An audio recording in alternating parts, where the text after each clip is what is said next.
have the kind of team that nobody wants to play. And that means that we have to impose our will to dominate the competition all the time. It's all about what does it take to break you. Alabama is back as the champion. Oh, the catch, Devontae Smith. Risky throw, picked off by Patrick Surtain.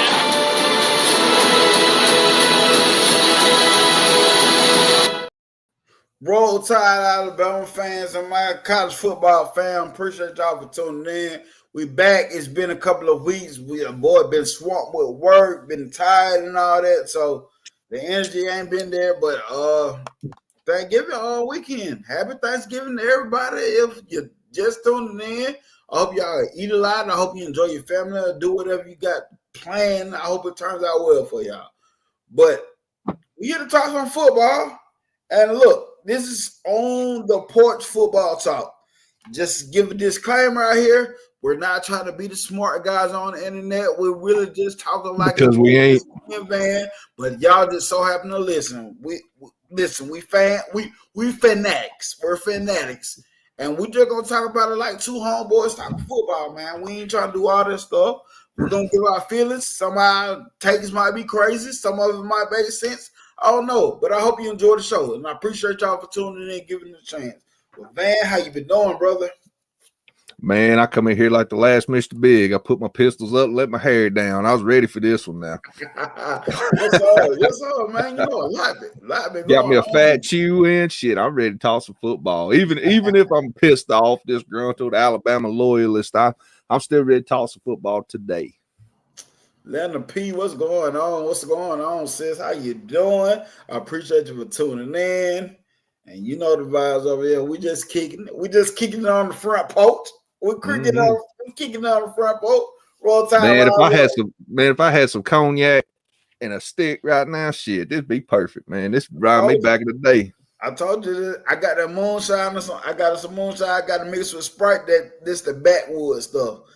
$45 flat for a gallon. Hey, so you didn't go to the liquor store and buy that. You bought that to get shit. Nah. Always remember, folks, if you're paying taxes on it, it ain't real moonshine. So we vibing tonight. We kicking it tonight, y'all. But, man, I got a lot I want to talk about. We're going to talk about the game from last week, Iron Bowl week. Is Bama run over? Who will be conference champs, like for all conferences? And the future of college football, where is it going? Where is it going? So we're going to try to discuss all this tonight, and we're going to, of course, do our little previews of the rival week that's going on. This is one of my favorite weeks in college football, too, rival weeks. This is my favorite week. I'm going to just say it. Unless we play SEC championship. But, hey, that's not happening. Damn it. So, man, let's get into this. Alabama lost to Oklahoma.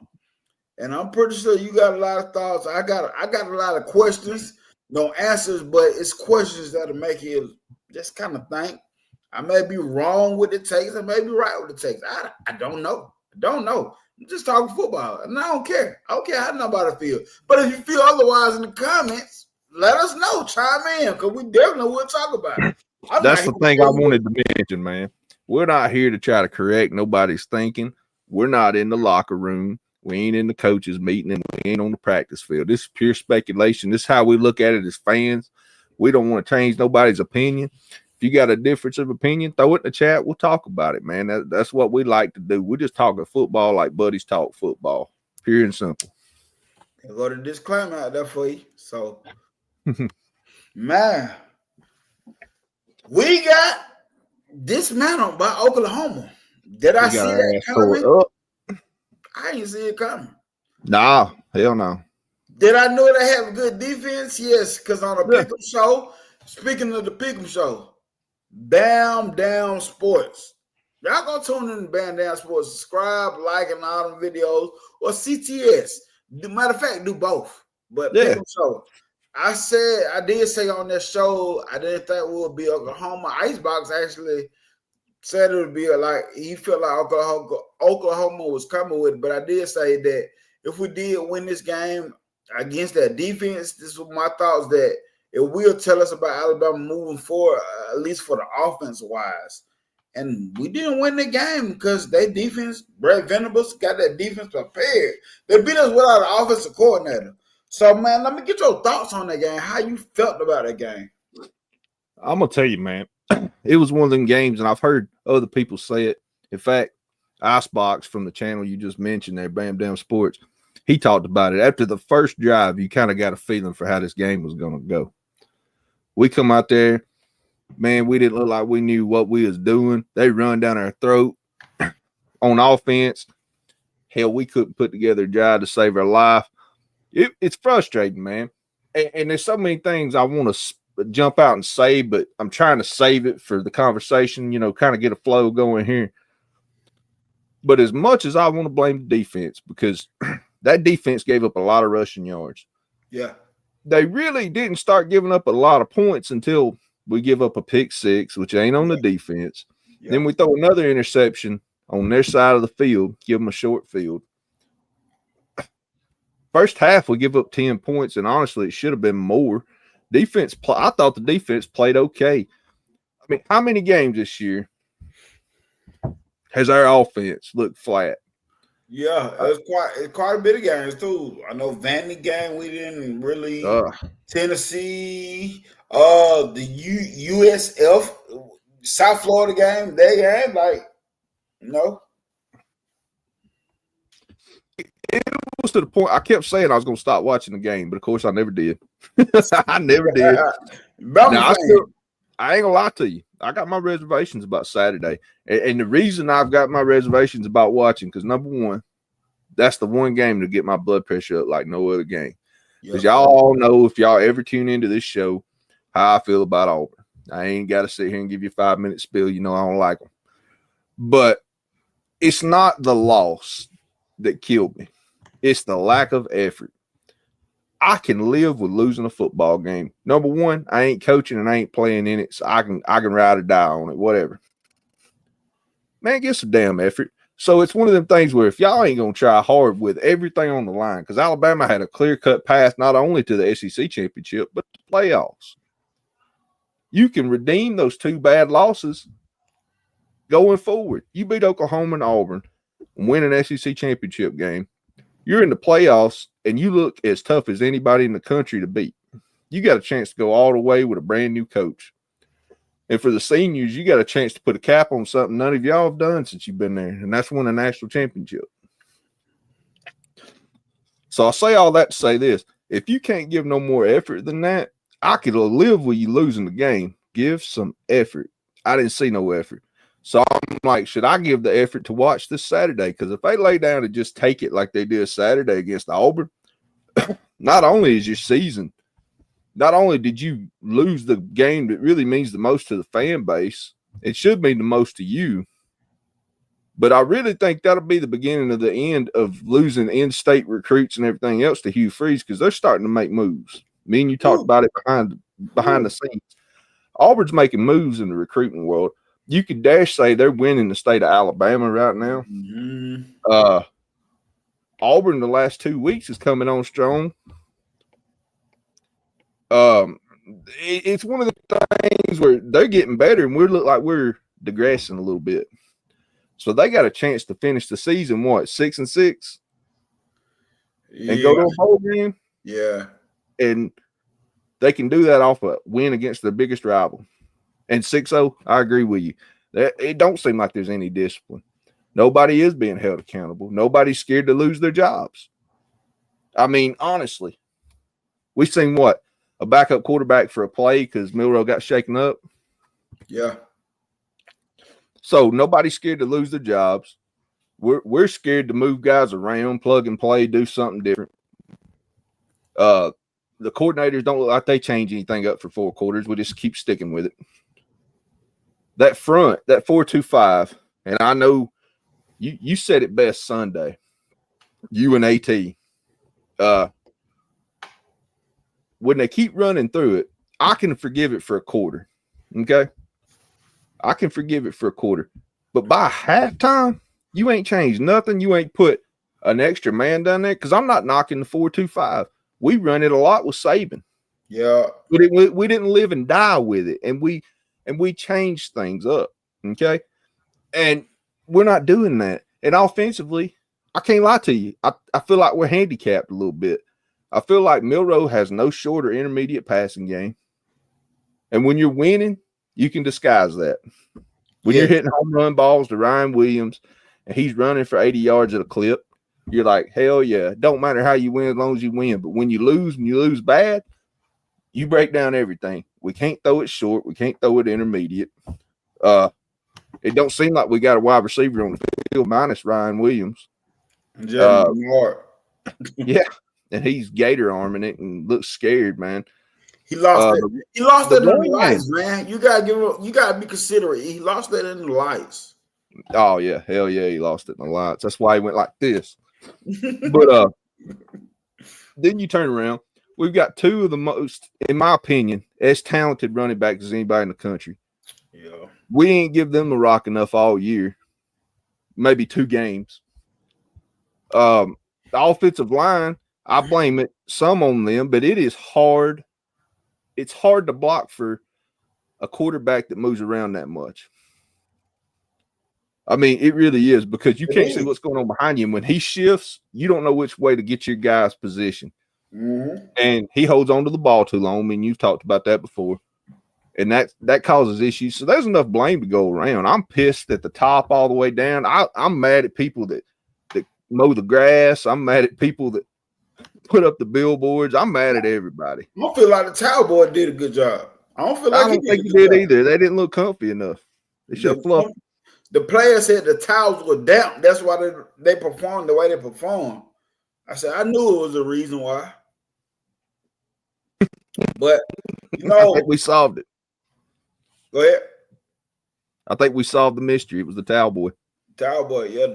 The towels weren't dry enough. But, this is how I looked at it. When I seen the game offensive drive, I was like, okay. But you see Bray Hubbard come down here, smack somebody in the mouth, cause a fumble. I said, okay, I believe the defense is going to come to play. It's going to be one of them offensive games, but the defense standing it up. Can our offense help our defense today? Mm-hmm. Then, for a certain extent, defense was holding up. I thought the defense, they did all right to a certain point. You brought it up. I thought they played better than the offense. You brought it up. Who said it best? Kangaroo Black said it best in one of his videos. We drove all the way out to Norman, Oklahoma to kick 3 fucking points. 3? Oh, fucking field goal, man. A fucking field goal. By the way, shout out to Dayswan McGrew. He says, "Go Dogs." You welcome here, man. Yes, sir. Come on in. Kick ass too. Y'all better kick ass too. But I thought it was gonna be a defensive performance, and I honestly think, they did pretty decent. Like you said, they did better than the offense. Mm-hmm. They did better than the offense. A pick 6, that don't help what the points look like, because we automatically think most people thinking that damn defense. Yes, they probably could have toughened up a little bit more. Defense adjustments. Remember, first half y'all was texting me and I wasn't really saying nothing. You were like, yeah. And I'm trying to be patient, because I'm just trying to hope I see something that I ain't seen all year, and it feel like adjustments. When I start looking at the game over, I feel like personnel groupings, man. You feel like at this point in the season that the personnel groupings, you would have had that down pat right now. That's one thing Saban did have down pat running his defense, the personnel groupings and all that. You know what I'm saying? He had this stuff down pat. There's a lot of stuff. I say a lot of stuff. We say a lot about stuff about Miro. My honest opinion about Miro. I love Miro. I said this about Aaron Judge with the Yankees. I said this about Aaron Judge, especially when he first got in the league. We look at Aaron Judge, he hits bombs and all this, but people weren't looking at how many times this motherfucker was striking out in the beginning. Yep, it was a big player. Nothing. He hit bombs. He hits them, but he was striking out a lot in the beginning. I said, I don't know what y'all look at the baseball guy played the game. I said, but all them strikers ain't cool with me. Yes, you can hit it. 575 feet, but you striking out a hell of a lot of times. And with When I- Miro, he does a lot of good things. And when he does the good things, we are blinded by the fact we forget about this stuff. We forget about he has trouble with reading. Me guessing again, but I feel like he guessed a lot on the reads. Mhm. I said this after the Michigan game. If you're gonna be a better quarterback, you gotta be able to set protection for yourself at least. Oh, dude, At he can't least. read the defense whatsoever. Why do you think we don't run a lot of read option plays? Yes, because he Because guessed he that. cannot read the end. He can't read the guessed guy that. that's tracking Yes. down. Stay at home or pitch it. He never has read that correctly, man. So, but it's a lot of things that I start thinking about, and I'm gonna bring them up. Is I got this part for Smo Dixon. Miro, I'll take when I get the part about Smo Dixon from the Bama Standard. Shout out to them guys. But Yeah, shout out. we talk about the linemen, how they get whooped. That Pritchett and Proctor, they did get whooped at times. They did. But it's a lot of times where I see where Jalen Miro has enough time to get the ball out. So it makes you wonder, does he trust himself? Does he trust himself enough to make the throw? Or are the wide receivers getting open enough? Smoke Dixon said that he doesn't feel like our wide receiver room is elite as we think it is. And I started feeling like that. So I started thinking of it, gave me a thought of we do judge these guys coming out of high school. Getting to the next level is a different beat. So when you got your wide receiver that's a true freshman, a reclassified true freshman, the best receiver in a transfer in Jeremy Bernard, the next wide receiver, makes you think, are they that elite? Are they getting enough separation? Or are they getting enough separation, but Jalen Miro don't trust himself to make the anticipated throw? Because I know he can't make anticipated throws because as a quarterback, you got to have the anticipation about yourself to make some of the throws. Yep. But at the same time, I have switched the quarterbacks that game to give it just a boost. I ain't saying for the whole game, just for maybe a drive or two, just to see. I don't think that would have helped because everything was so bad. Ryan Williams was dropping passes. Jeremy Bernard was dropping passes. Tight ends was dropping passes. Running back room. I still feel like we got the best running back in the room in the country, but we'll never see it because they're not giving them the rock enough. Nope. A running game works. You're not going to bust for 5 or 6 yards every time, but you got to be consistent with the run for it to start wearing down the defense. And to make them respect everything else you want to do, you got to sledgehammer them with the run game sometimes. It don't have to go for 5 yards to a clip, but they got to respect the fact that you're going to call it at some point, and they can't just sell out for the pass. You know what I'm saying? Yes. A balance. You got to have balance in life. You need balance in football, too. How many air raid teams you ever see win a national championship? Yeah, that's what I'm saying. Like, you need balance, man. First of all, I want to say congratulations to Kangaroo Black on his Grammy nomination for his new song. I heard he beat out Lady Gaga and Beyonce, so shout out to him. And number 2, I love the comparison to Aaron Judge, man, because I'm a baseball guy too. And when I tell you who one of my favorite players of all time, you're gonna look at me funny, but Ichiro Suzuki. I love that. And the reason I love to watch him play, he was a 5-tool player. Yes, he could play any position. I've seen him pitch. I've seen him play pretty much every spot. And the way he batted put his team more runs than just hitting a home run, living and dying with a deep ball. He was a prototypical baseball player. And sometimes as a quarterback, you got to take what's given to you. Don't force things. You know, a couple of dimes, you end up with $1. You get what I'm saying? Like sometimes you got to take that 4 or 5 yard pass. Sometimes you got to take that 3-yard scramble. Everything can't be a touchdown. Ain't nobody ever done it. Man, you preach, because that's another point I was going to bring out when I was talking about the offense. I seen Peyton Manning do it all the time. Sure. Pass for 3 yards. Pass for 3 yards. Let's bust them down with 4. First down. Pass for 5 yards. 3-yard completion. God dang on. Let's hit them with another 4. Everything doesn't have to be beyond the first down mark or further. if you're not gonna run the ball, use the pass to complement your run as far as another outlet for the run. If you ain't gonna hand it to him, all you gotta do, I wouldn't even came out there running with Jalen Miro and automatically like it did. Honestly, I would have been telling the wide receivers, run 3 yards to a spot, turn around, look for the ball. Well, we did what we did against LSU. We did what we did against LSU. We right-clicked, hit copy, and we did the same damn shit against Oklahoma. Knowing Oklahoma's got the better defense and has footage of us doing it. And any coach worth his weight, and their head coach is one of the best defensive minds in football, is going to come out prepared for that, man. Yes, unless you don't stop the run way up no way, so you can do that shit. Right. But and shout out to Eric Davis right here, because it is not all on Milroe. And if you've seen the show, we said that. There's enough blame to go around. I'm blaming coaches. We've even blamed the towel boy, Eric D. We ain't left nobody out. But we also have to admit our deficiencies with Milroe at quarterback sometimes, because there's a big part of our game that's chopped off because he can't seem to do it. And I got this coming up here because I want to talk about it. I was just explaining this to people today. I'm an offensive guy. I play center and I play tackle and guard. I play offense I play defensive tackle, but that wasn't my elite spot.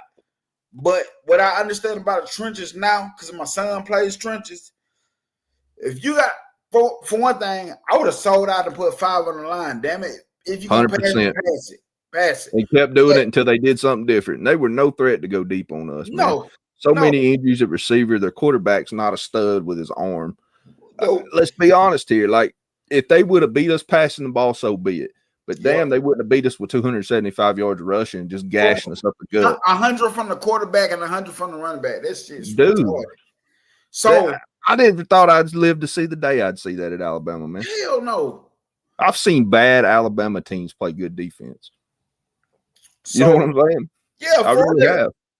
So I was talking about this today. I was explaining defense today. People keep saying blitz. Understand what blitz is. Blitz is when you're sending everybody. And guess what? If you got to run a quarterback or a blitz, you can run. You can slide up in the pocket and run past the blitz. What I'm saying about defensive line, what you got to do, linebackers, you got to play it inside out. But defensive lineman, gap assignment. If you get double teamed, you got to fight like hell to clog up that gap still. I don't give a damn. You got if you get past the dude, what you do, you don't go back there, get past the dude. You don't go back there chasing, because this is how you miss tackles like Tim Smith did. You stick there in that pocket, because if you're a running team, you got to win that line of scrimmage. You fill a gap and you allow the linebacker to go eat. That's your job in this situation.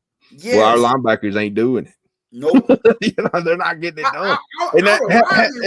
Our lineman wouldn't even fight at the line, don't look like to me. No.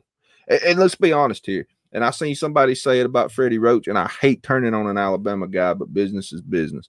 I was yelling back when I had my own show last year about Freddie Roach. We've got the sample size. We know what we get from him. He's a good recruiter. But are those recruits materializing on the field? Are we getting the best of those young men? And I feel like the answer is no. Christian Barmore was the last lineman that went, in the first 2 rounds from Bama? Yeah. And he looked better in pro ball than he looked at Alabama. Yeah, Henry To'oTo'o looked better. That shouldn't work. Henry To'oTo'o is a telltale sign of why guys are going pro from Alabama and look better in the league than they looked in college, and it shouldn't be that way. It should not work that way. Yeah. So that tells me they're underdeveloped at Alabama, and this is a problem stemming back to when Saban was there the last few years. It's not just a Kane, or it's not just a Womack thing. It's not just a DeBoer thing.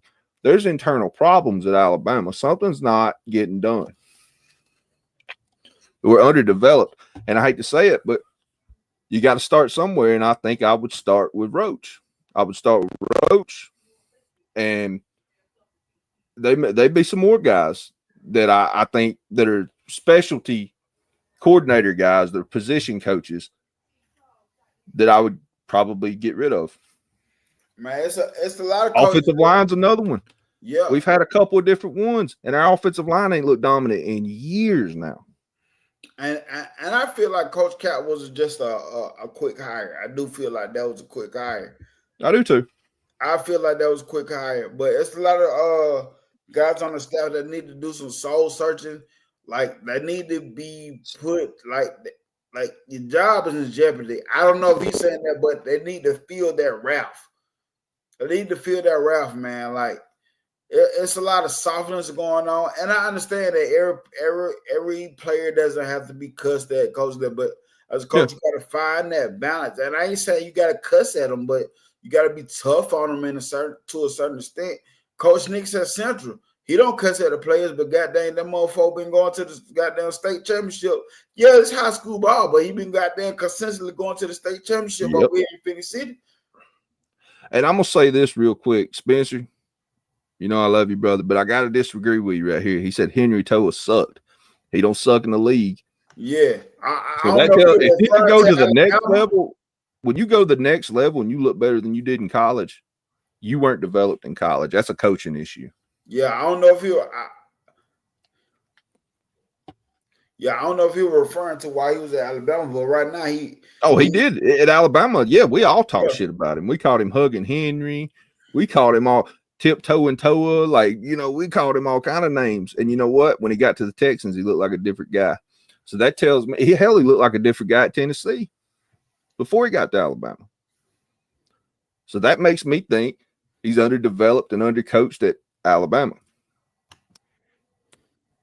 And this ain't just a current problem. This has been a problem that's been going. It's like we talked about Sunday on Bam Down when me and you were on Bam Down. Alabama's been in a slow decline before the coach left. Mm-hmm. Everybody keeps hollering dynasty. We ain't no dynasty no more.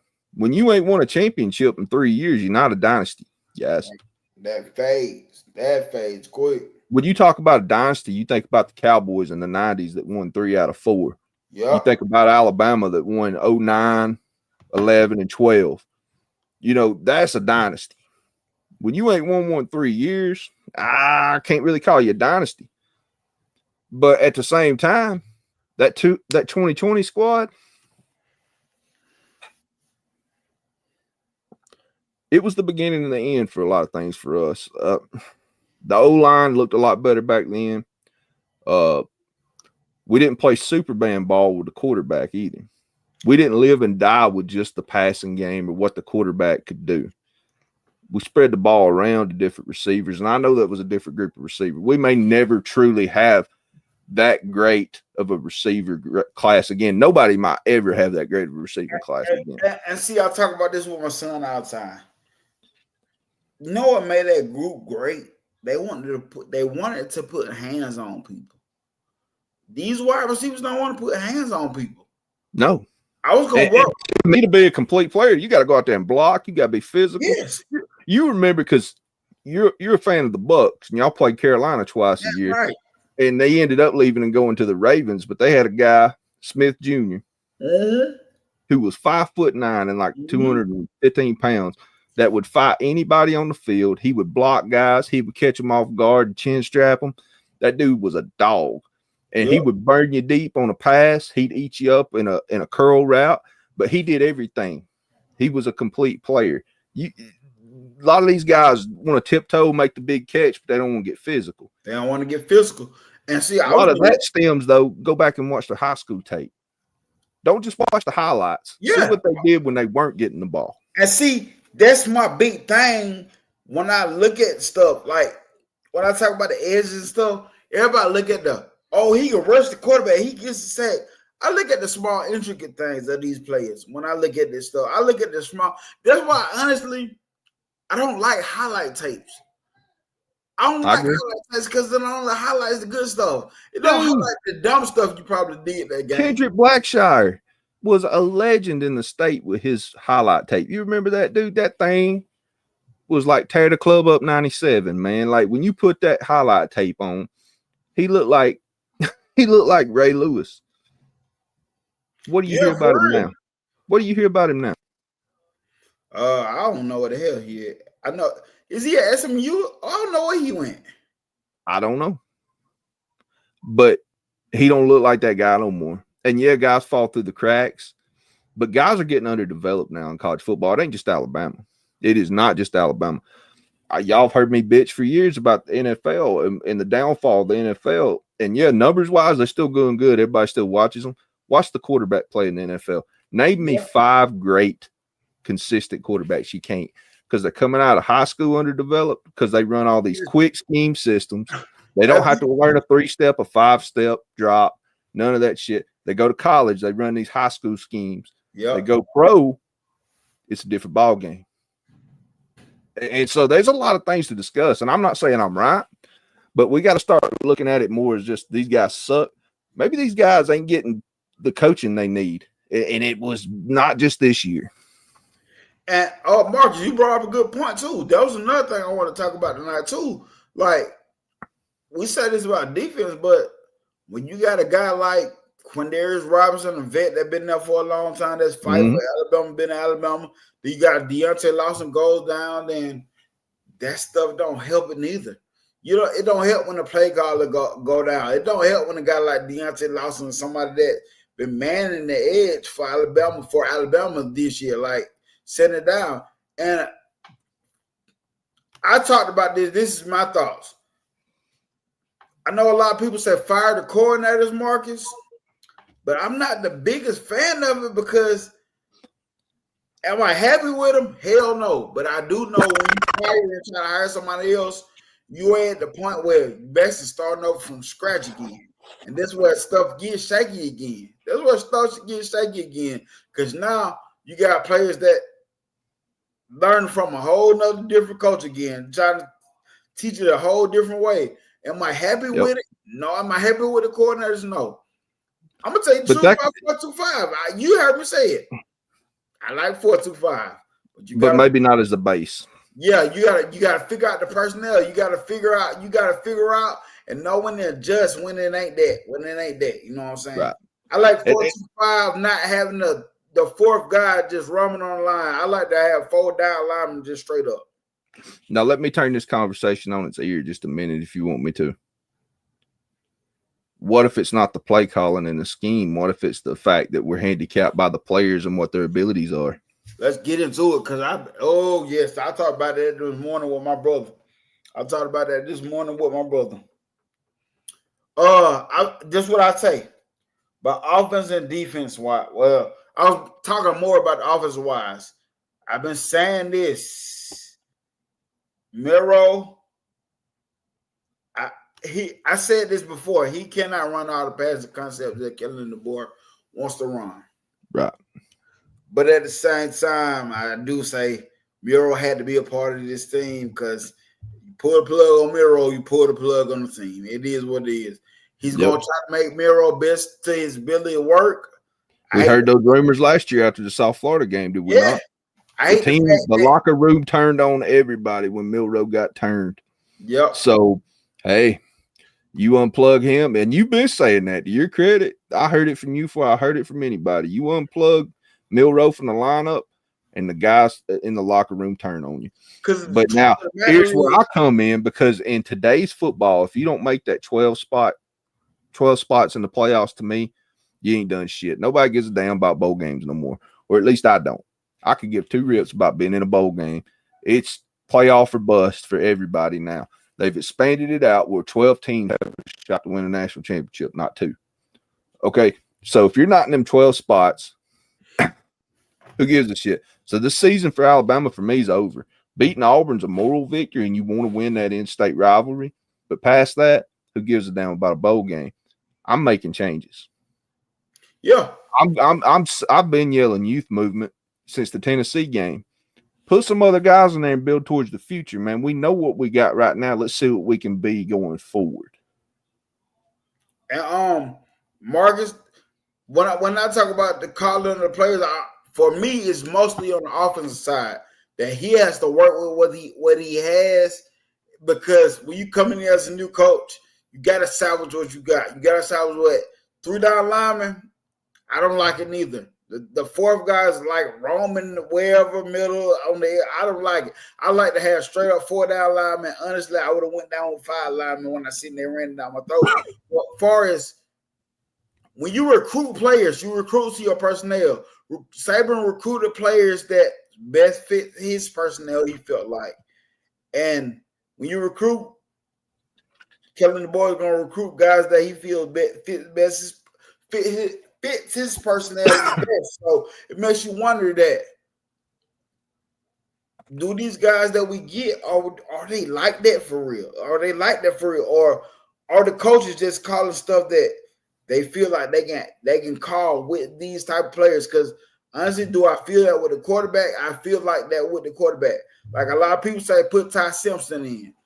My thing is with Ty Simpson, if Ty Simpson was that damn good, at this point in the season, you can pull the plug on Miro if Ty Simpson was that damn good.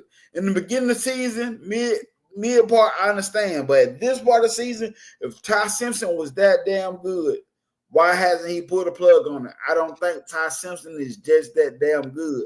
I've been saying that about Ty since he got on campus, man, because I remember watching some of his high school tape, and I wasn't real fond of the competition he played against coming from where he come from.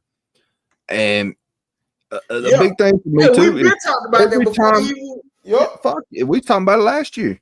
Yep. But the thing about it, every time he gets his chance, he looks shaky. Like, I remember I told Rise Up I said, man, he looks like he needs a walker when he goes out there. Like, he just don't look steady. He don't look like he knows what he's doing. And then you turn around and you watch that Mercer game, and yes, I know it was against Mercer, but those are still college athletes they're playing against. And Austin Mack come out looking confident. Lonergan looked like he knew what he was out there to do. And I'm like, man, maybe we move past the first two spots and we grab one of them guys and try to start building early. Yeah. And, I was telling my brother this morning, and I think I told y'all before. Yeah, honestly, when Austin Mack first came, I didn't even know nothing about Austin Mack. I ain't gonna say it like I did, but I told people that Austin Mack didn't come for no reason. No. But you talking about somebody that reclassified that really should be a true freshman. But I feel like Kellen DeBoer, I feel like we got time on him. I gotta keep Miro as this guy, but I think Austin Mack can be the guy. He, of course, the word I hate the most, he's the prototypical quarterback. I hate that, but he is. But I know he's somebody that will be next season on his third year of development up under Coach Kellen DeBoer, and he knows this offense. He knows this. I feel like that I may be wrong. I'm guessing again. I feel like he'll be the guy next year. I don't disagree. I don't disagree. He's got that what's his name at the Buffalo Bills? Allen. What's his name? Josh Allen. He's got that Josh Allen build to him. Now, I ain't saying he's that type of athlete, but he's a bigger guy that can take hits in the pocket. And you know what I'm saying? Like, he got a strong arm, man. And he's got a confidence. He's got a swagger to him that Eric D asked a question right here, and I think this is a fair one. He said, would you guys be mad if Austin Mack or Ty Simpson starts against Auburn? No, I absolutely would not be mad. And I could see an argument where you say Milroe's been there and you took him out in his last, home game or whatever. But at the same time, what have you done to keep it? Because we come out and shit the bed against Oklahoma. And you're getting paid money. This is a business now. We can't worry about your feelings no more. That's just my opinion. Yeah. No, I like opinions. You know me, I love opinions. And that's why I be getting confused. That's why, sometimes it seems like I'm probably straddling both lines. I just understand all scenarios. I understand both sides, and it's a weird feeling again because now you talking about finna throw somebody out here that ain't started. Sure. But and you got a hungry Auburn team that's looking to salvage their season. I mean, I get it, but at the same time, are we going to come out with designed runs with Milroe and just try to keep doing the same shit we've been doing? I mean, damn. I mean, it's a tough question, but a good question. Let me highlight one more here, and I ain't trying to just take the show over, but Spencer's asking something good right here that I don't really know an answer to. He says, what do y'all know about Milroe and Alabama that has an NIL agreement? Then he further states, the reason I'm asking, Milroe might have to stay next year. I think that would be Coach DeBoer's downfall, because then he's handcuffed to this guy one more year And let's be honest, in college football, if you don't live up to expectations, most of the time you get 3 years. So you've going to have him handcuffed to a guy that really can't run the system he likes to run for 2 of those 3 years. I think that's the recipe for disaster myself. And see, you said Coach Cullen the boys' downfall. That would be his downfall, but yes, that sounds like a thing that sounds like something that if that is true, it is cuffed. That sounds like something that'll be something that he can't even control at that point. Sure. It most definitely it'd be outside of his hands when he's got an his NIL downfall, of course, but it sounds like something that he wouldn't even be able to control. And a lot of times they don't care about that though. Nope, they don't. This is what we were fussing at Auburn about, like not being Auburn fans, but the boosters can't keep their goddamn hand out the cookie jar. Yeah, well, old Yellowwood, that's the head of the he's been my favorite person in the state for a long time because he keeps messing up the team he loves so much. Oh man. Yeah. The comment section's killing it, boy. We got some knowledgeable people up in here today. It's a good thing because Nick Saban Jr. ain't got a knowledgeable co-host with him. I was over here shoot the shit. I just call it what I see, man. I don't know nothing. I ain't got no insight about nothing. I ain't got I don't know no insight, man. Shit, you see what they say on the front porch college football talk. I'm the guy you talk to at the barbershop and we just shooting the shit like that. I'm that dude. Like, I don't know nothing. Because at the end of the day, I talk all the shit. But Saturday morning is gonna be Alabama by 50.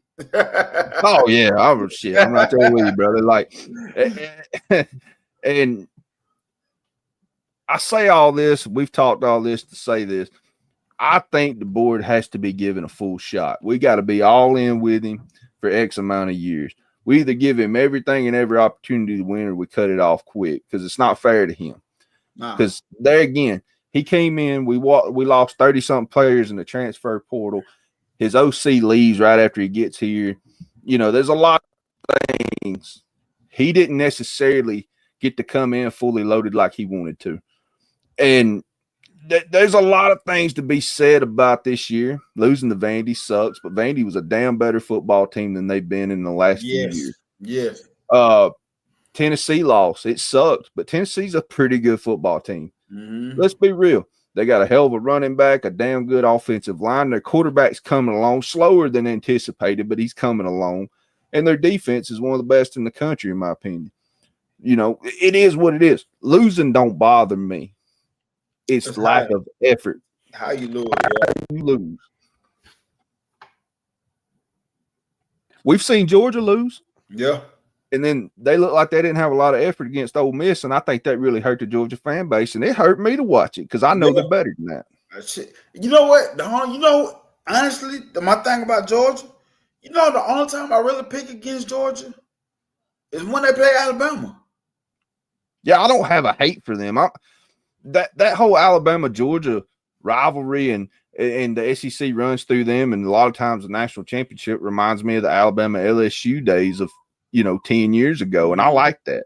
That was a fun time to watch Alabama and LSU play, and that intense heavyweight, like watching a Muhammad Ali fight back in the day, feeling that Alabama and Georgia has now. Man, I love that shit. That's what football's made for. Yeah, I don't hate on Georgia because they got a good program. That's dumb. Then when I tell people at work, I said, man, look, I'm an Alabama fan through and through. I bleed crimson. I said, but I respect the game of football too much to be just a hater of good football play. You know what I'm saying?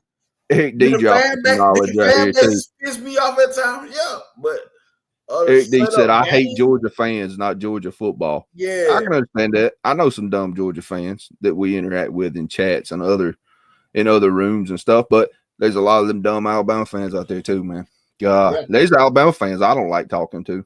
I'll be straight up with you. Definitely. Like, I know Alabama fans done fired everybody on the team, after 3-4 ball games, just crazy shit. They crazy. But at the same time, like, then you got your passionate fans that, like, I'm one of them. During the game, if we was doing this show while I was watching the Alabama game, y'all think I'm crazy as hell. I sound like I'll be so negative.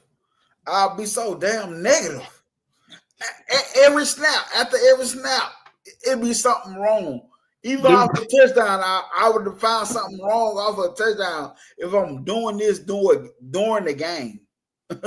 Dude, I've talked about it many times. When me and Coach Dude went live during the Auburn game last year, went live together on the during the Auburn game, me and him was ready to get in the car and go fight him. Like, we going crazy. Like, we done committed to getting in the car and going on down. But, like, you know, it's just that's the passion every fan base has. So I don't get mad when fans talk mad shit because we've had like a long run of being able to do it. Yeah, facts. And it ain't no fun when the rabbits got the gun, you know, like it's all the time. It's like, gonna happen. You know, people always talk about, you know, questions come up now. Is Kellen DeBoer fired Kellen DeBoer? And they say, and you got some of the fan base like giving her next year. And I still disagree to that. I give him like Brian Kelly said, judge me on my third year. Because let's be honest, this year is his first recruiting class. Yes, he was here for this recruiting class, that last recruiting class, but he was just retaining players that Saban picked to have a team. This year is his real recruiting class, in my opinion. People say Killian Russell the savior of Alabama football. Do I think so? Yes. Realistically, do I think he come in as a starter next season? If he comes in and starts in the SEC for Alabama, he's a hell of a goddamn quarterback.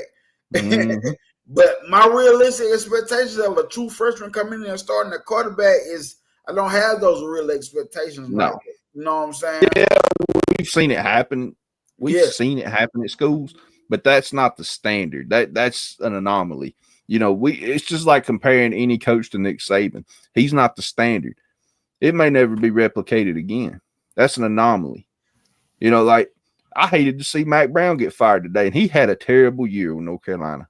I get it.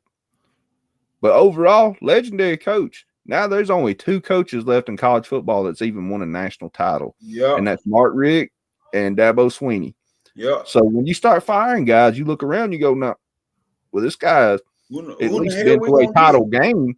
90% of these guys ain't never done nothing. Like it's easy to have a topic of discussion when I see my boy Red, Sports Talk Red. What I forgot. Yeah, Red though. He brought up about the Kirk Cousins thing early in the season, and it's easy to do that when the coaches have success.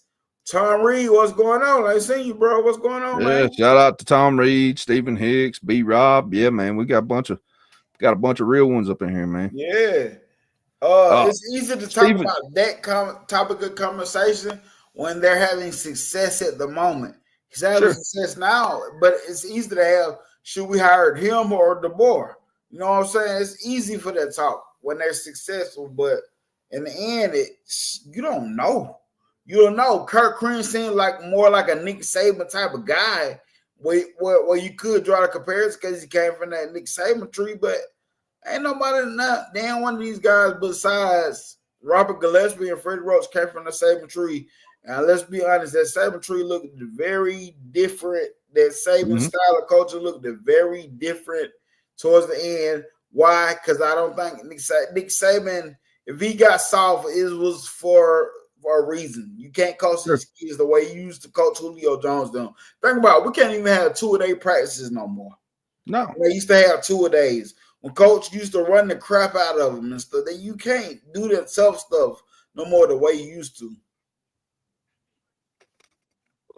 Stephen Hicks asked a question way back up in the chat talking about, are we even confident that Alabama beat Auburn? Confident? Nah, I ain't gonna sit here lie to you. I ain't confident. The way we just laid down and let Oklahoma prison rape us, nah, man, I ain't confident. That Alabama just showed no pride, no nuts, no guts Saturday.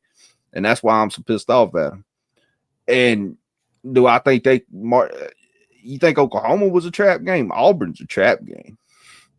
That's a team that can turn their whole season around, get to a bowl game, and get Hugh Freeze a much-needed in-state win against Auburn's biggest rival and their biggest measuring stick.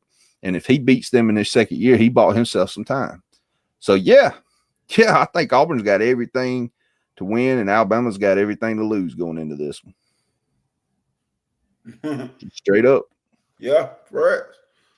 So I'm gonna lead on. Hey, Auburn's defense, by the way, highly underrated. Hey, we've been talking about that. Dude, I've been saying this since game 2 or 3. Probably people don't like to hear it when I say it, but I've been saying Auburn is a quarterback away. Dude. I'm not saying Walker White is the quarterback that is going to take them to freedom. I'm not saying Deuce Knight is going to be the one to take them to freedom. Nope. I'm but just if saying, they get that guy that fits their whenever they scheme, find that guy, it's going to be on. If they can keep what they got going on now, and then whenever they find their quarterback, if they can find their quarterback with these type of players, it's going to be on to Auburn. And I don't like to say it as an Alabama fan. I don't like Auburn. I'm hate Auburn. I don't like Auburn, but the facts, that's the facts when you talk about football. They are this close away. This much away.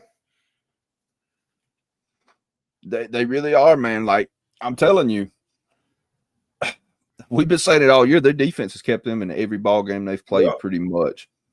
And they've been this close being an 8 or 9 win team. I mean, they're this close. You go back and look at the final scores and look at the fourth quarters of games, they was in 90% of them. Yeah. You're exactly right. A quarterback away. Their defense is solid. And if we come in trying to do the same shit that won us the game against LSU, that we did against Oklahoma, and they sniffed out early and we didn't change anything, where do you go from there? Auburn will beat us too. Because guess what? Auburn, say what you want to about their quarterback, they got some killer receivers out there. Damn right. That's what killed me about Auburn football this season. I'm like, damn, you getting all these receivers, you getting the guys, you getting the young talented recruiting class, but why in the hell aren't you going to get a quarterback? Then made me think, like all my questions lead to more questions. I said, well, typically a quarterback in the system in second year does better. I said, does he really believe in pass throwing? Is he doing better or something? Is it something that we don't know about their program? I'm like, but I was wondering, like, why isn't he fighting for a quarterback? Because us as Alabama fans not being attached to our program, it's easy to say that, dog, he ain't the guy. But it made me wonder, like, well, second year of the season, he might be doing better. Don't know. He might do better. But why is he going for a quarterback? Why is he going for a quarterback? But I'm going to ask you this question. Is Bama run over? Is it over? I already thought it was over. Like I said, we ain't won a natty since 2020. We competed for one in 21, and we made it in the playoffs last year. But we look like we've been a little worse ever since. I think we're outside of that 12 spot every year. No, I think we're still going to be in contention. I think it's going to take a makeover of the locker room, and I ain't talking about the furniture. It's going to take some guys with a different mentality. I think we've got a group of guys that Saban couldn't win a title with. How are we expecting DeBoer to win with them? And I'm not just throwing off on a bunch of young kids, but truthfully, I don't think their mentality is the same as what we think it should be. And I don't think that DeBoer was put in a great spot. The expectations were high. Of course, having the greatest coach of all time is going to do that. But those players, I don't really think they are what we think they are. I think Saban knew this is a van theory. Nobody else come up with this. I'm not tying this to the Nick Saban Jr. show, so don't get mad at him for saying some crazy shit. Y'all get mad at me. Hey, y'all can get mad at me. This is my boy. I think Saban could have seen the future. I think Saban seen the future. He looked around in that locker room and thought, I can't coach like this anymore. I can't coach this style. I don't like having to keep up and worry about the NIL. I can't do this anymore. I'm out. Okay. You've got a clash of cultures and coaching. Culture clash. That's yes. definitely what's going on right now. Sure. There's so many different things. You can't put your finger on one thing that's holding Alabama back because there's a multitude of things that's holding Alabama back. And I'm going to shout out to Coach Smoke. I heard him say that. I don't want to say stuff and seem like I'm like, I heard him say that culture clash is going on, and I agree to that 100%. You got two different, you got Nick Saban coach guys, and you got these other generation guys. You know what I'm saying? But Nick Saban guys versus learning to coach the boy system. So yeah, a culture clash is basically yes. Yes, I like yeah.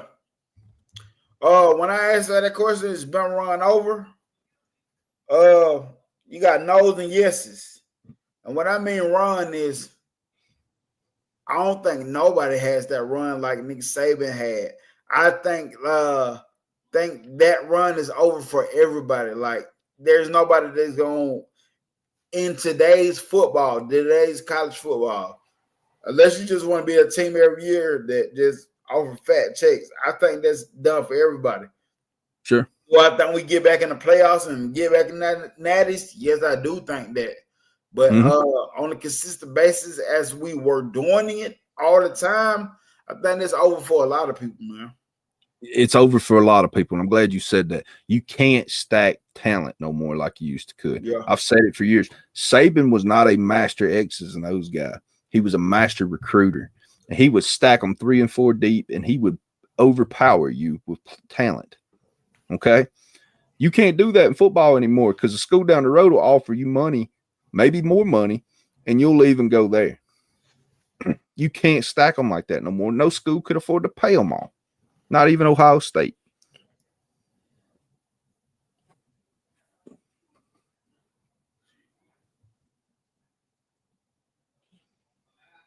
Even Georgia, man. And I'm not shitting on Georgia. Tom Lee's a Georgia fan. We got several Georgia fans in here that I respect and like talking to. Your day's coming too. Your day's coming. Everybody's day. Being the top dog in and out, I don't think them days are here to stay. No. I don't know that anybody will be able to consistently have a run like that no more. I just really don't. Remember we was talking about defensive coordinators, how people are always throwing out these different defensive coordinator names. A lot of them are alike, but we talking about the day age of football when they coach versus now.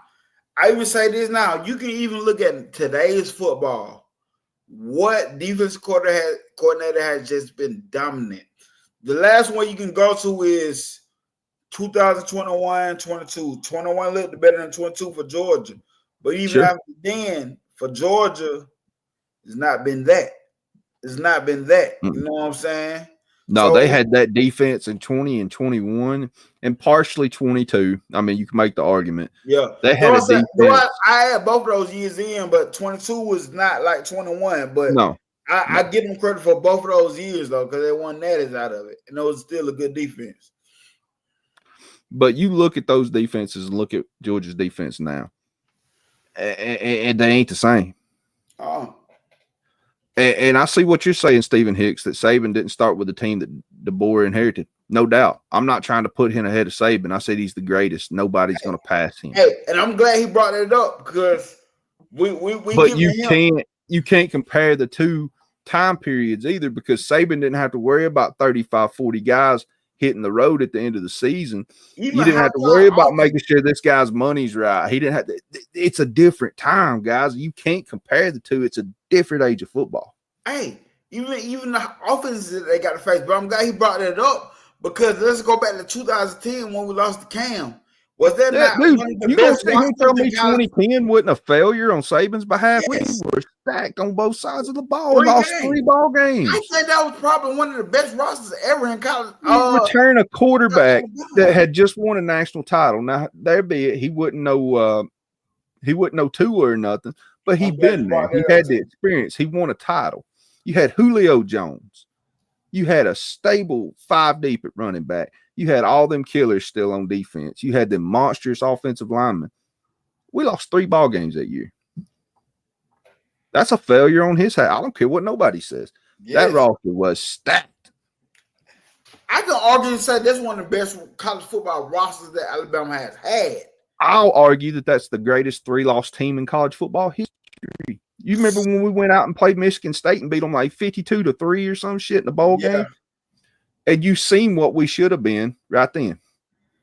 because that Michigan State team had some good players on it too. And we beat the mess out of them, man. That was a failure, but you can't make every player live up to expectations sometimes too. No. You know, I'm sitting here calling it a failure on Saban's behalf, but at the same time, you can't make the players go out and play 100%. Yeah, that's why we learn as fans. We always say we need to get in this player face, fuzz at them. Fortunately, you can't do that to these kids. You can't, and it sucks. As we know, football, it sucks because they be like, "Man, forget this, bro. I don't need you." I just had a conversation with Coach Such yesterday, and they'll do this one. Marcus put Muschamp. And that's what we was talking about for the 21, I want to say 22 defense. But I give that the credit, but now, like, after then, it's not been that. Because, for one, you can't stack rosters no more. You can't stack the rosters no more. So, it's hard. It's hard. College football is hard right now. So, let's talk about, I'm going to skip, and we're going to come back to the big thing while we're here. The future of college football. Where do you see the future of college football going? And I'm talking about, when we talk about this, it's not just because Bama losing and such. It's all around the board thing. We talk about Bama with Bama fans, but this just all the future of college football all around the board. Because I'm going to give my opinion on it real quick. The thing that just happened with LSU and Michigan and Bryce Underwood, I don't know how true all this stuff is. I don't talk to insiders. I don't know this stuff. But from my understanding, I don't think he even visited Michigan. Is he from Michigan? Yes. I don't think it's hard to believe that he didn't visit Michigan being from Michigan. But he was offered $10.5 million. His response to that at first was him posting a picture in his LSU gear, basically saying he's solid. Then all of a sudden, days later or a week later, he's like, I'm committing to Michigan. So it looks like right now that you really don't even, if what I heard was true that he didn't even visit Michigan, don't know. I really don't know. I would like the info on that. But if that's what it is, it don't look like you really got to recruit hard no more. Just write the fattest check. And which is 100%. Cool. 100%. Believe me, I'm not a Michigan guy, but when Michigan football is good, college football is good. Same way with SEC teams. When Florida football is good, college football is good. I don't give a damn if it's Kalamazoo State. If they offer Van Edwards $10 million, what's up, boys? I'm just telling you. I'm so stupid. I probably work out a deal to give me less because I'm so surprised. Not me. I'm taking the bag. I ain't Tom Brady. I'm not trying to make the team better. I want it all. Damn right. I got me to worry about. But you know what? At the same time, to answer Tom Reed and Stephen Hicks, do I think there needs to be a cap on the NIL? No. Do I think it needs to be a contractual thing where you only get a percentage of your money while you play and you get the rest of it at the end after you meet certain qualifications? Yes, I do. I think it ought to be just like a pro contract. I think you ought to have to meet certain standards. You ought to have to hit certain statistical numbers. I think there's a lot of ways it should be structured. You should have to graduate with a diploma because that's looking out for the player outside of college football. Because if he goes and blows his knee out in the first year in the NFL, he didn't make no money in the NFL, and now you spent your NIL money where you at, and you didn't get your education. So now you got to go back, get in debt to get your education. So you should have to graduate with a degree because that's looking out for the players long term. Yeah, there's a lot, but they don't give a shit about that. The NCAA ain't never cared about the player. NCAA stands for National Communist Against Athletes. They don't give a damn as long as the numbers are high and they got highlights on ESPN. That's all they care about. If them numbers are high, they don't care how it's done. Let's be honest with it. Yep. They don't care about these players.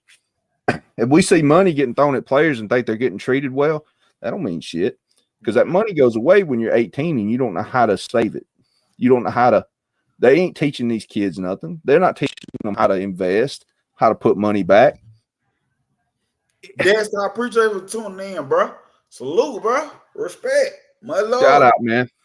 By the way, go follow him on Facebook, man. I don't have Facebook no more, but back when I did, That's why I used to get all my celebrity news, all of my rap beefs and everything else, man. He used to keep me up to date. Dexter Wright's my homie, man. It's a good dude. That's right. Cool people. He good people. I ain't got Facebook either, but I know he cool people. But so you talk about contractual things. These are the stuff I'm talking about too tonight is stuff I do think about by myself when I'm talking to my brother and stuff like this. So we always talk about a contractual thing. And I started thinking about like these people that are handing these kids, offering these kids money, they're business people. Sure. So they're going to get their return on this. It's not out of the goodness of their heart, man. Yeah, so it's hard to believe that. I'm just saying, Nico, when he signed for $8 million, when he committed to Tennessee, it's hard to believe he signed a national letter of intent, and they gave him $8 million right off the bat. It's hard to believe. It's hard to believe. So I feel like it is something because we haven't. Well, I haven't seen a NIL deal contract. I haven't seen the NIL deal contract, so I don't know. But one thing, like I said, the reason why it might seem like I'm all over the place because I listen to people's opinions. Whether I agree or not, I listen to them and I take it for what it take it. Like dude told me at work, he's like, well, you do know you got the crazy rich people that just have too much money to be smart that will probably do stuff like that. Not saying that they are, but you got the crazy people with stupid money that just do it. I said, you right. I said, but in my opinion, I just feel like that these are business people, so it has to be some stipulation. Dude, go back and watch the You documentary, part 1 and part 2. If you haven't watched it, y'all need to. If you're fans of college football, it's good. It's great. Watch it. Before there was NIL or even the ability to pay players, even though everybody was paying players, let's don't bullshit here. There was high-end, multi-$100 million investment firm guys that were giving these kids money and taking them out on yachts and letting them party and do all this and that. Man, this is nothing new, but now here's the it's nothing new. It was done in the dark. That's the only difference. Yeah.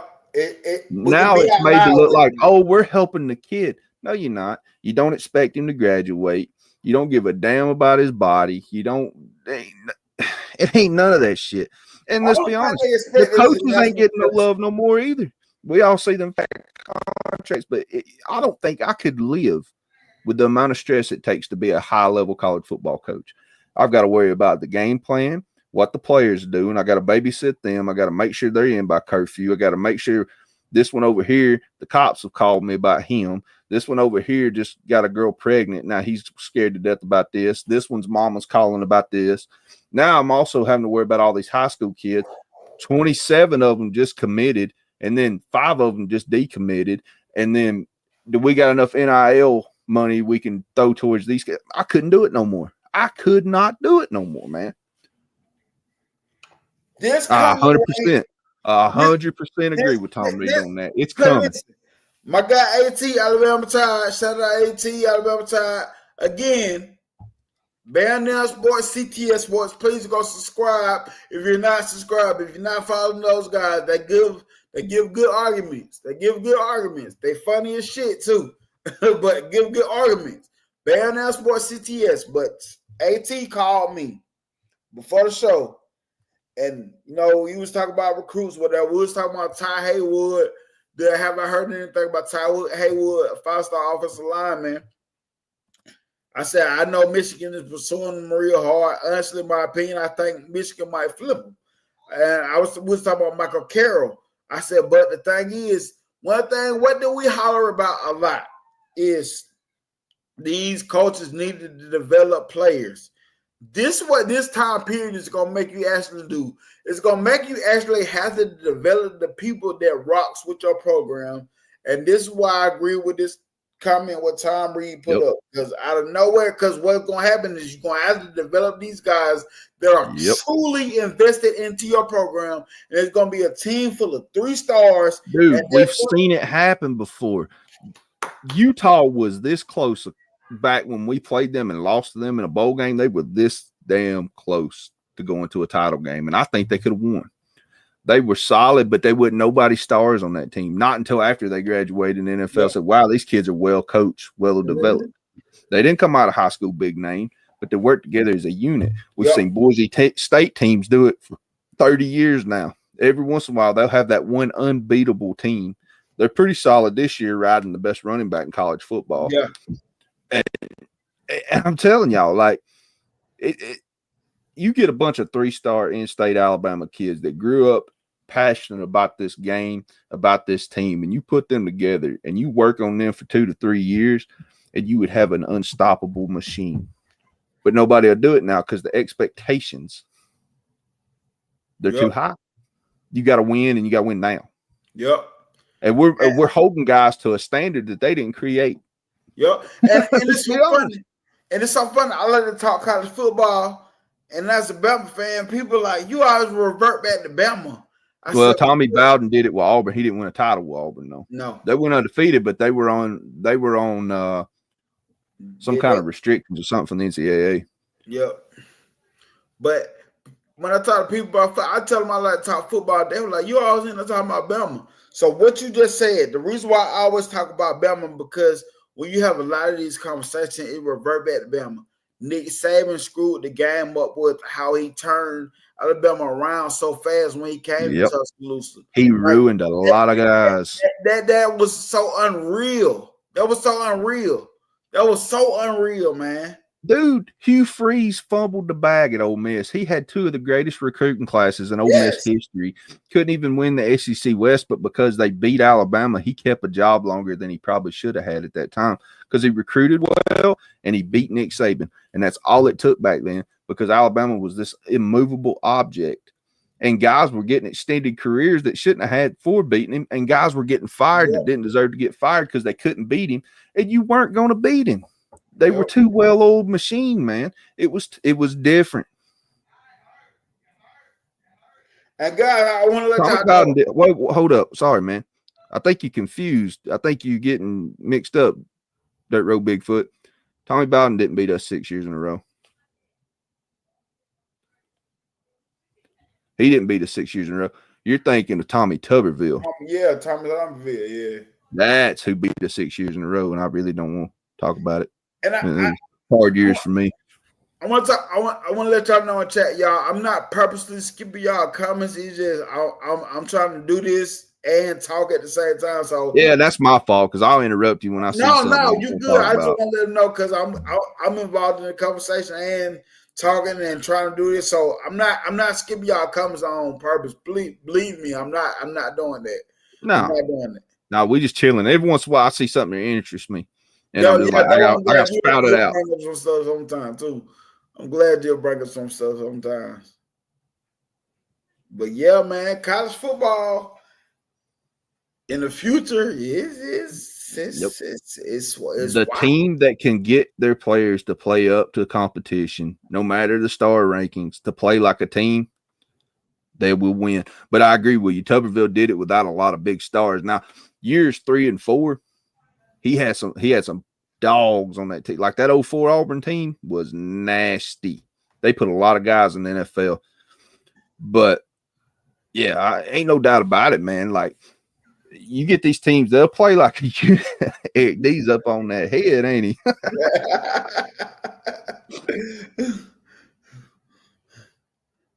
But I agree with Stephen Hicks. He said that Auburn been looking ahead for us for a few games. And they'll be ready for what we're going to bring if we don't change it up. I 100% agree. I'm not going into this game expecting to win, and that's sad to me. You know they've been popping they shit this weekend. They got their swagger, man. They don't seem like a 5 and 6 football team right now. They've been popping it this week. I said, "Ooh, confidence! If confidence was a person." Man, I ain't mad at it though. I ain't mad at it. I'm mad at it. I'm a hater. I got a 9th degree black belt and hating Auburn. And like, if it was an Auburn fan in this chat, I would be cordial to them. Don't get me wrong. Yeah. But the university as a whole, I can't stand them. And you know, I seen Lane Kiffin's name get brought up, and y'all know I've been a harsh critic of Lane Kiffin for a long time. I was a critic of his when he was at Alabama. He did help bring Alabama into the 21st century as far as offense, but I dare say we won more games when we were playing old school ball, but that's another argument for another time. But the way he left Alabama, Saban pretty much just told him to go because he was done on the phone talking about his other job, and we're trying to practice for the national championship. That, you know, I don't like him. No, I didn't change my light. My computer screen come back on, Tom Reed. But trust me, I ain't gonna let nothing nobody says in this thing affect me. I don't give a shit what nobody thinks about me. But real talk, man, like I dread this Auburn game. I used to look forward to them. I dread the hell out of it. And Lane should have taken the Alabama job. No. I don't want it. I still don't think Lane's consistent. He'll win a Georgia game and turn around and lose to Kentucky. I don't want it. Because what have I been? We both been talking about the Lane. I said the reason why I picked Georgia against Ole Miss is because 1 week you got the Ole Miss that look like world beaters. Yep. Then next week you get the goddamn. So we got that Ole Miss 2 weeks in a row. Then what happened to Florida? Now, don't get me wrong. Florida, I think they're that shit right now. It's so crazy with college football right now. Programs that I see coming up. South Carolina, we see coming up. Florida, coming up. I don't give a damn. Them boys fighting for Lane. Florida going crazy on a recruiting trail right now. Them guys flipping. And 99% of people had him fired 4 games in. And I was gunning for him too, man. Yeah, big loudmouth about it. But I did say this on the Pickle Show. We didn't pick that game, but I felt we talked about it. I said, I think wins, but I know the fact that them guys, Florida defense is good, and they're playing with Billy Napier. I was a big loudmouth about Billy Napier being on the hot seat. But the fact of the matter is the game's lost been the top 10 team. So, hey. I disagree with you, Eric D. If we had Lane, we'd be scoring 50 points a game. I don't think so because Ole Miss ain't doing it. and I think they got a pretty decent quarterback. They ain't scoring 50 a game. They got shit to do it, too. Yeah, I think offensively they're more potent than we are, and they're not doing it. So I don't think he'd do it with what we got over here.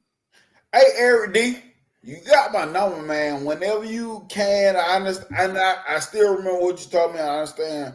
I want to get you on the show, bro. Hell yeah, I'd love to be on here with Eric D, by the way, man. Cause I love his comments, dude. I read his comments as many times as I can because, first of all, I know he knows more about football than me, but I just like chatting up with him, man. He's funny to me, but he knows a lot, and I like talking to people like I learn something from him. Hey, I'm going to tell you too, another thing that caught me about Eric D know recruiting as well. Hey, man, ain't it sad that we was having a conversation texting before we got on that I love recruiting. If y'all, Tom Reed know I love recruiting, Eric D know I love recruiting, but I'm slowly falling out of love with recruiting because of the future of college football. I'm slowly falling out of love with football because of the future of college football. I'm going to be straight up. Y'all going to think I'm crazy, and that's fine. But there's so much change going on, and I'm not even saying it's for the worst. It just don't suit my taste. The game's changed so much. I miss the days of either having a shifty running back or a powerhouse running back that was the dominant premier running back. I don't like running back by committee because a good running back has got to get more than 10 carries in a game to really get going. Yeah, fact. Not the way they do it now. Then you turn around and everybody wants to throw the ball 50 times a game. I don't like that because there's only 3 things happen when you throw the ball and 2 of them is bad. And then you turn around, defense, the way they call the games now, the penalties, it's changed so much for me. And then you get into recruiting, like you said. And back in the day, I used to buy Bama Insider magazine. That's how long ago this has been. Damn, you were getting a magazine? Yeah. I used to buy Bama Insider, and I remember being excited when I think he was a 3-star, Terry Jones Jr., whose dad played for Alabama. I remember that, yeah. Was strength and conditioning coach, and he come in as a tight end. I was excited about that 3-star. Of course, we wasn't a dominant team back then, but I used to keep up with recruiting. And now, as soon as you hear a name and they're like, oh, they're heavy on Alabama, well, they're going to be heavy on 10 more people by next week. Yep. You can't future ball it. You can't know nothing about it. They flip-flop. They come in for a year and then the transfer. I just can't get excited about it no more. Like today, we got a 2027 kid. I think Alexander Ward. He's an athlete. I think he plays wide receiver. But it's like, man, I used to like to talk about those guys, but it's like, cool. Yeah, that's me, man. Cool. I know it probably ain't gonna be there by 2027, so cool. You know what I'm saying? Yeah, it's changing. I'm not even saying it's bad. It's just not for me, man. Yeah. Like I said, we the old heads now, man. It's crazy. We the old heads that be griping about stuff now. They're crazy.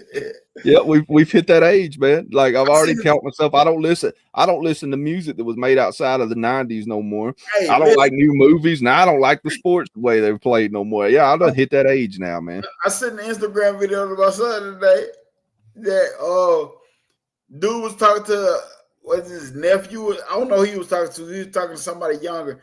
He's like, yeah, all I listen to are old school music. And he was like, man, you don't listen to old school music. What you listen to? 50 Cent, T.I.? And he was looking like, hold up, what? That ain't old school. No.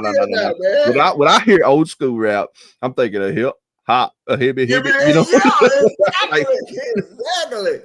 Don't push me because I'm close to the edge. Yeah, man. You get some Curtis Blow and Run DMC.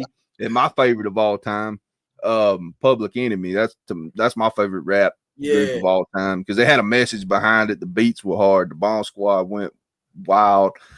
But yeah, man, we've hit that age now where things ain't catered to us no more. Yeah. We don't understand it. Don't want to. And it's cool. I'm messing with Eric D in the chat. He said, name 3 Ole Miss wide receivers. And I said, Milroe can't name 3 Alabama wide receivers because he ain't thrown to 3 this year. He's thrown it to Ryan Williams, Jerry Bernard. Yep. Ryan Williams. And I can't blame him because Ryan Williams looks like a phenom, man. He looks like a young Randy Moss out there, minus the size. And it sucks. What I like about old Bama versus what I like about new Bama. This new Bama is so quarterback driven. Like if the quarterback ain't working versus when you had the McElroys or whatever, it was just game manager and put the ball in the athlete hand. Let them run the ball. Let's get it to Julio. Let's get it to my goddamn tight end at the time. You know what I'm saying? Let's get it to like that versus now that if it ain't Miro, it ain't shit.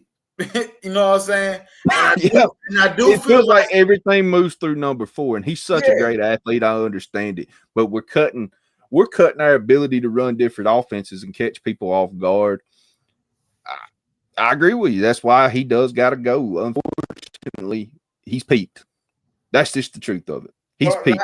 It'd be like if you took this show on the road and ESPN was going to pick this show up and they surrounded you with you and I don't know, Pat McAfee and Nick Saban and the other ones. Van got to go because I can't hang with them. I can't talk that intelligently. I'm going to say 10 cuss words. The sponsors done kicked us off. I done got in a fight with some drunk that's yelling behind the fence.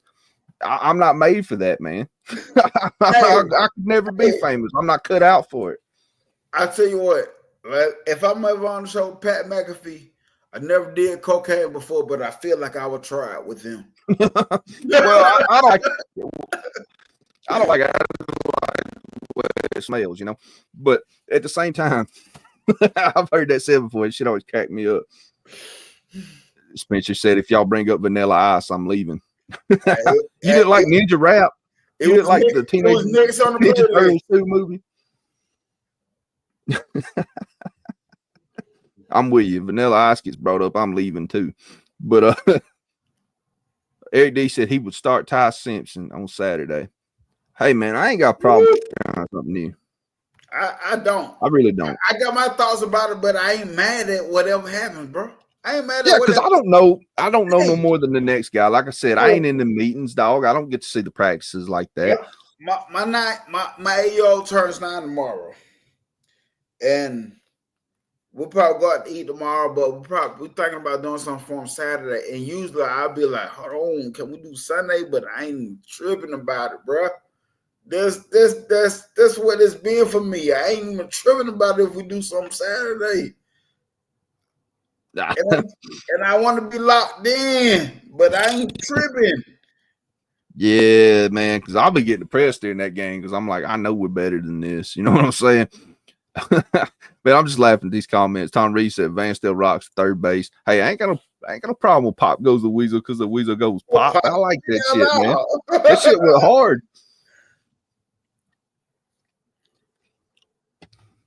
Hey, but yeah, but like you said, man, like my confidence getting back to it, because me and you, we really are like two dudes just sitting on the porch talking, because we'll go 50 miles this way and then we'll circle back. Yeah. But confidence in the Auburn game, confidence? Nah, hell no. Not after that prison love in Oklahoma made us hold their pockets after the game. Nah, I ain't confident in nothing. Because Oklahoma got a good defense. They also fired their offensive coordinator. 2 games ago. Hey, you know what? I think that's what hurts the most about this thing, man. Like, no, see, y'all ran it down our throat. Like, what the hell? So they were running on like a broken offensive play calling because they didn't even have a true offensive coordinator.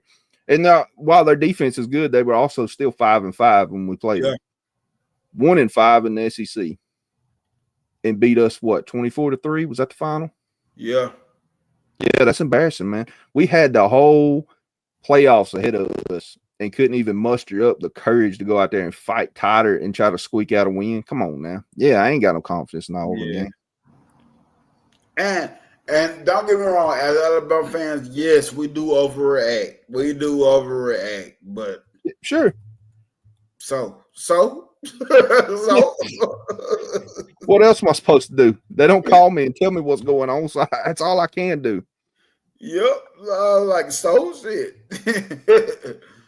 We're just fans, man. Like, I don't try to pretend to be nothing else. I don't trip about trying to tell nobody how they should feel, doing all that, because listen, I was at the game Friday, Central and Hoover. My boys going back to the state championship. It's so funny. I went to Russ County, graduated from Russ County, but I haven't got so big. I told them guys this year, I said, I see why y'all coming up, everybody coming up was so invested into the Central thing, because I said, because my son into it now, so now I done got so invested to this program.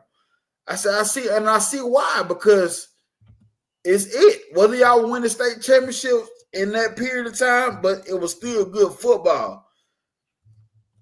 I don't even know what I was about to say after all that. I don't even know what I was talking about. But yeah, man, like for real, man. For real though, man. Like, I don't know where we're going, but it's all good.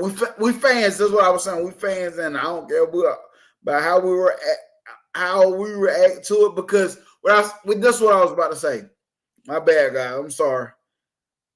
Everybody watched the game different. I realized that Friday again when I was at the game with my dad. When I watch football, I used to watch all over, basically just what the offense is doing because I'm an offensive-minded guy. But now I watch the game in the trenches. A lot of times I don't even see what happens on the back end, on the other end, until it happens, because I'm stuck in the trenches. You know how my dad watches the game? My dad been a ref for over 20 years, from Little League to he did some college stuff. So he watched the game as a referee.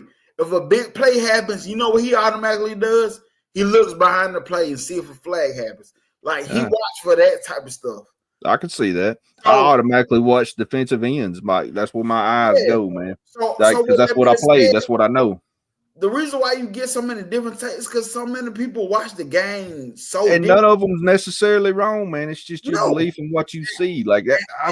I'm so glad you said that, because like what we say and what Bam Dam might say tomorrow night may sound completely different. They're not wrong. We're not wrong. It's just our takes on it. Yeah. And that's the fun of watching different channels sometimes, is different opinions and different takes. And you get to hear different things. Like Spencer and William and Icebox and AT, they're so passionate about the game that they sometimes think outside the box of stuff I ain't never thought about. And I'll sit there and go, damn, I ain't even considered that, you know? And that's just the way it goes. Like any of these channels that try to, like, you make a comment and they try to tell you crazy or you full of it, I wouldn't watch them. I'm just being straight up. Ain't nobody gonna tell me I'm wrong when they don't know no more than I do about it. It's easy to come on here and have an opinion.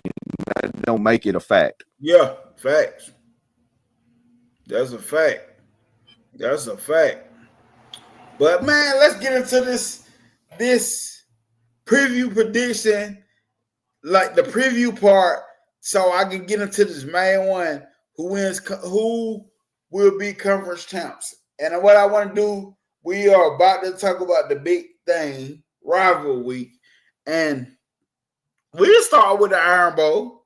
We ain't got harp on it long because kind of know how we feel. We're kind of nervous about it, but realistically, and I'm pretty sure you talked about realistically already. How do you feel about this Iron Bowl? I'm being straight up. I don't have a lot of confidence in Alabama. It's the fact that we laid down and didn't fight that bothers me. The game before Auburn and we come out, the hell with that. The fact that we could have went to an SEC championship and a playoff spot and you don't even care. I ain't got a lot of confidence going in that Auburn game, dog. Auburn's riding a momentum wave. They're coming off, 2 straight wins. One was an upset this last weekend. Their coach could really use a win against Alabama. What better time than when Alabama's a little bit down right now? I think all the momentum is in Auburn's favor. Now, if we come out and pitch a good game like we did against LSU, that takes the pressure off of our coach a little bit. So, man, I hope we win this game. That's all I can say. I ain't confident about shit. I hope we win. This is my Super Bowl every year. Hey, did you see how I did the thumbnail? I had a picture with you with your head down. And I put, God, let Bama win. God. I don't pray for football games, but Lord, let me have this one. But yeah, man, like good gravy. This game scared the hell out of me. I'm gonna get back to the Iron Bowl talk, but bro, Lord Infamous. I'm not the type to get involved in no relationships. Why? Because I'm sorry, I'm not on that tip. What? If you want to make you should just think who you already with. Okay. In the book, you get me on that late night tip. Ooh. Y'all got me doing the gangster boo part, but I'm fine with it. Hey, he took me back then, boy. But man, listen, dude, hold on. I want to finish out that quote because he just hit the MC8 and Killer Mike. Dude, Killer Mike, when he hit the big runner like Randy Moss, man, that's one of my favorite lines of all time. Hey, just a month ago, my homie, he hit me early in the morning. We was on the way to work. Wake your punk ass up. Hey, dude, what happened to Cannabis? Do you remember Cannabis back in the day? Yeah, I remember Cannabis. What happened to him, dude? Like, that used to be a freestyle monster. Did he get in some type of battle with somebody and just ended him or something like that? Oh, shit. I think he got in some type of battle with somebody, and I can't remember. Was it Eminem? I think I vaguely remember this. It was I can't remember, but it was some battle, and it just ended his career or something. But Cannabis was a horse on the mic. He's back. My bad, y'all. We got it off the top of my bad. Yeah, my bad, y'all. But Iron Bowl, man, I see a team that in Auburn is. I have been saying this, that they're quarterback away and they're playing with confidence. The quarterback Or the turnovers in the beginning of the season, he's not turning the ball over so much. Does he have that real spark to really put that energy in, boost the game as I think he does? No. But you go in with the quarterback that's managing pretty well and let the athletes be athletes. Auburn defense is sick. DeMarcus Reddick, he been talking big stuff this week. He been talking big stuff this week. I like Alabama, and I'm not gonna pick Auburn. I'm not gonna pick Auburn regardless. No, hell no. It's just when we talk about Alabama, I can't not keep it real. The same thing I talk about Ole Miss. You don't know what type of Ole Miss you're gonna get. At this point with Alabama, it's the same thing. You do not know what type of Alabama you're gonna get, and I want to say we're gonna get the Alabama that is mad, pissed off, angry. But how many times we gonna say that? How many times? Because we hyping ourselves up. We hyping ourselves up when we do it. Do we hope we get that? Yes. If we get that, do we forget everything we said? Do we forget everything we said about this team? Yes, we do. Because guess what? We're fanatics. Like I tell you, the days before the game, we're gonna talk football. Saturday morning, if I'm able to get on a pick'em show, I'm gonna say Alabama by 50. I'm gonna say that now, Alabama by 50. But honestly, I do not know what happens. Does Miro come out and play the football that we need Miro? Because this is a offense that is strictly based on quarterback play. Strictly based on quarterback. We're not trying to get the ball in the other playmakers' hands. We're not trying. It doesn't look like we got Kendra Laws. I think Eric D asked that question early on in the chat. Where was Kendra Law? Kendra Law, did he even play that game? I don't even know. But we got guys like that we're not putting the ball in their hands. Running backs. When are we going to just see a dominant running back game? And I ain't necessarily saying somebody got to run for 100, but I want to see somebody with over 10 goddamn carries. I want to see somebody with over 10 carries. I'm picking Alabama to win, but I don't know. And like we always talk about, man, you talk about it all the time. I don't give a damn how much film we watch, how much breaking down you want to do, how much you try to be smart at this thing we call breaking it down, analyzing. In the end, it's a guess, and I'm against Alabama. I'm hoping Auburn talking too much shit that they can't back it up. Me too. Trust me, I want Alabama to come out and win by 100. But you don't know. But I don't know. Am I going to pick Auburn? Shit, no. I ain't never done it in my life. I ain't going to start now. But my confidence ain't high because they ain't show me a reason to be. I mean, that's just straight up. Mo said, old school, everybody, we coming out hard with a gangster lean. Dude, 8-ball and MJG, Wood Wheels, my wake-up alarm. Yes, sir. But yeah. Man, let me shut up about all the rap, man. We go out and do a show about music now. Finna come up. What you said, Dance Right is on Facebook. Finna be that person. Yeah, man. I think start talking about the Far Side. I don't even know if y'all know nothing about that. Yeah, who don't? Yeah, well, I ain't gonna say who don't, but yeah, facts. But let's get in. I'm over to Auburn, Alabama, but you got Boise and Oregon State. Boise at 11. What you think? What you think going on with that? That's a Boise State and who? Boise and Oregon State. That's a Friday game. Man, I can't pick against Boise because I think they have the best individual player in the country. I ain't seen nobody shut him down.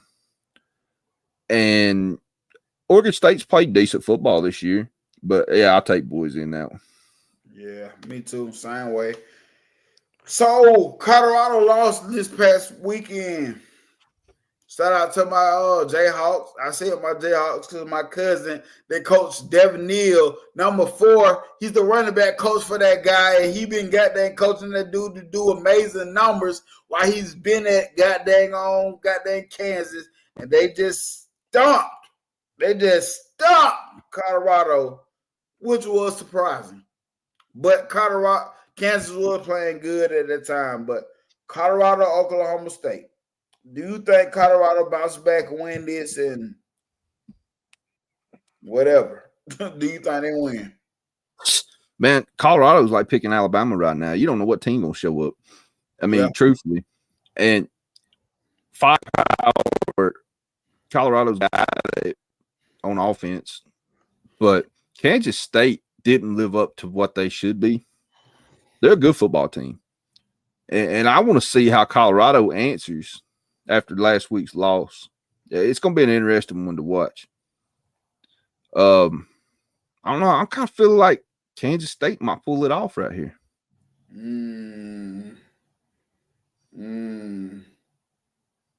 Let's see what happens. Hey, I don't know. Steven talk about 1, 2, 3 until the 4. Snoop Dogg. I don't know if that's what you're talking about. That's what I'm finding right now. Stephen Hicks is an old school smoker. I'm gonna tell you right now. I bet that is what he's talking about. I don't know if that's what he's talking about, but that's what I'm mind at right now. But I've heard rumors that Willie Nelson wants to be Stephen Hicks when he grows up. That's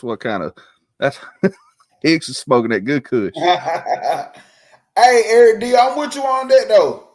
I don't know what kind of out you get, but I kind of, it's hard for me to right now.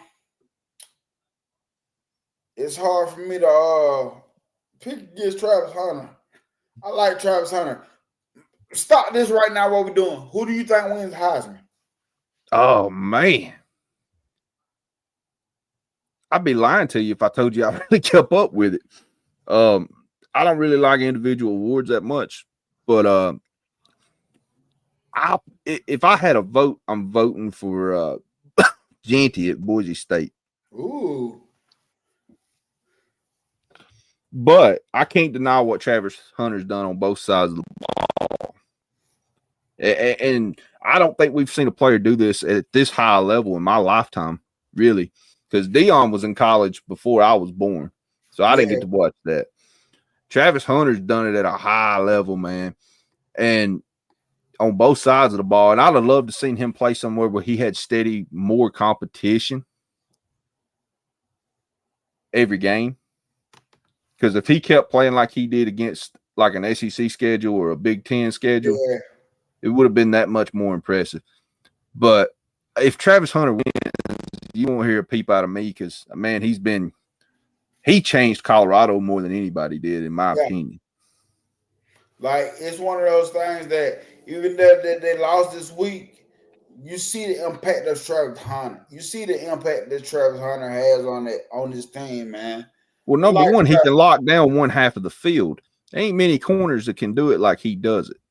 Like, hey, my son, he has they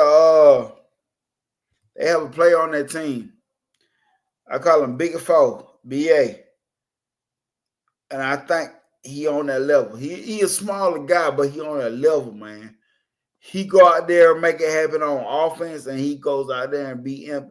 And now, don't get me wrong, when you talk about the Pee-wee middle school level, it's easier. It's easier. But he have those comparisons right now to me. And I'm watching football, and he has those comparisons to me. But that's there. That's a kid that we're gonna have to keep an eye on then. Yeah, for real. I don't know if you heard of this team out in Georgia. They're called the Rare Breeds. Yep.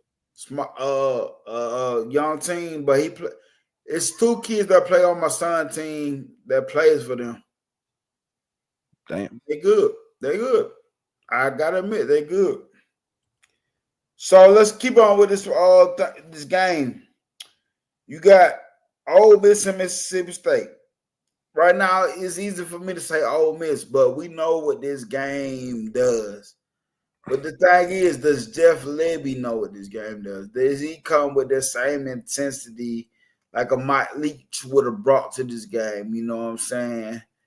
Like, honestly, I got Ole Miss, but it's the Egg Bowl. It's a game that I do look forward to. You know what I'm saying? After Thanksgiving, it's no lie. It's a game I look forward to, and I hate that. I understand first year head coach in Mississippi State, so I get it. But do we get an upset? Do we get a shocker? Because it's a rivalry game that who wants that trophy? I think Ole Miss gets it, honestly.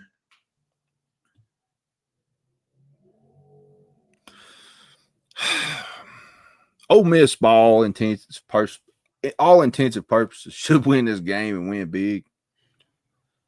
There ain't no way they come out and choke this game, right? Yeah, and see, goes back to what we say all the time. What Ole Miss do you get? I know, man. Because damn, they got more talent than they get credit for. Yes. Mississippi State, man, they're hot trash. But Yes, I've seen them score some points on some people that I didn't think they would. But some of that's garbage time shit at the end of the game, so it's hard to factor in. When you passing the ball 50 sometimes, it's like, yeah, you better to have 300 or something damn yards. By the way, 11 minutes left in the second half of the Bama and Houston basketball game. Bama's up 56-50 from what I'm seeing. Do it, and let's finish strong, Bama. Yeah, Players Era Festival Impact Tournament. So hopefully Alabama have a good showing in this. I'm gonna do one more Friday game before I go to the big Friday game. Nebraska versus Iowa. Nebraska just started the field last week. What the fuck? I guess because they go to a ball game. That's what they're going to a ball game. Man, Nebraska's a team that come out hot, beat a good Colorado team. Yeah. Beat them handily, too. Like, dominated that game. Looked really good for about 6 ball games. And now you don't know what you're going to get with them either. Yep. Tom Reed got Nebraska. I think Iowa's defense is still pretty decent. Yeah. But their offense is trash. I probably lean on Nebraska myself. They got a good running back. I know that shit. But yeah, damn, that's all they got. So we're going to go for the juggler right now. Georgia versus Georgia Tech. When is the last time you've been excited about a Georgia and Georgia Tech and actually feel like if Georgia Tech on their P's and Q's, it can happen? I don't think they're there yet. I don't think they're there yet either, but I just know they believe in that coach and they playing like hell. Oh, don't get me wrong. Don't get me wrong.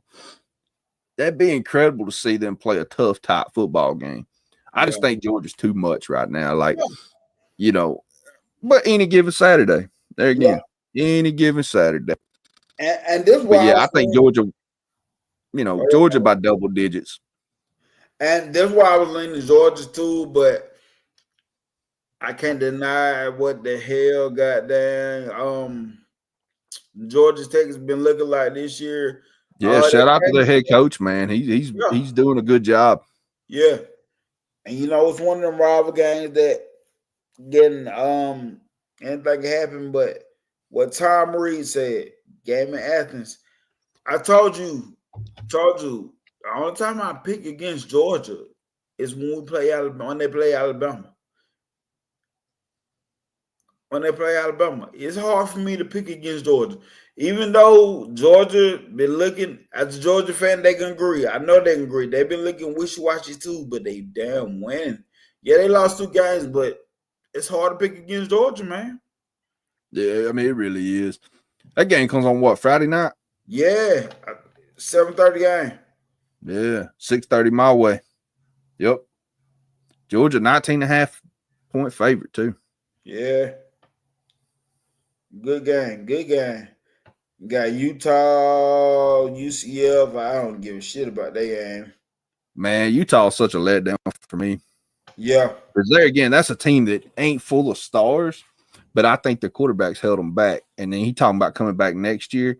Be like his 7th year. I guess they call it super senior. If I was a coach, I'd be like, nah, we good, man. Yeah. We good. For real. Hey, so we kicking in the Saturday. We already talked about the Iron Bowl, but you got 12 o'clock games that are going crazy. Michigan and Ohio State. I know Michigan ain't been doing that good this year, but I feel like they do kind of have a momentum with this recruiting thing and all that in Ohio State. They're playing in Ohio State. Do I feel like Ohio State is too much for Michigan? I do. Shit. But I'm going to go out on a limb because I want this to happen. I'm picking Michigan. And that might be crazy as hell, but I'm going out on a limb today. I'm picking Michigan. Oh, shit. What's got you feeling that way? I'm curious. God damn it. I don't know. Moonshine. I'm on that shit. I'm on that shit. That's all the explanation I needed. No, for real though, I feel like this like last week. I'm like, I don't know what it like, not last week, but week before that. I like, I don't know what it is.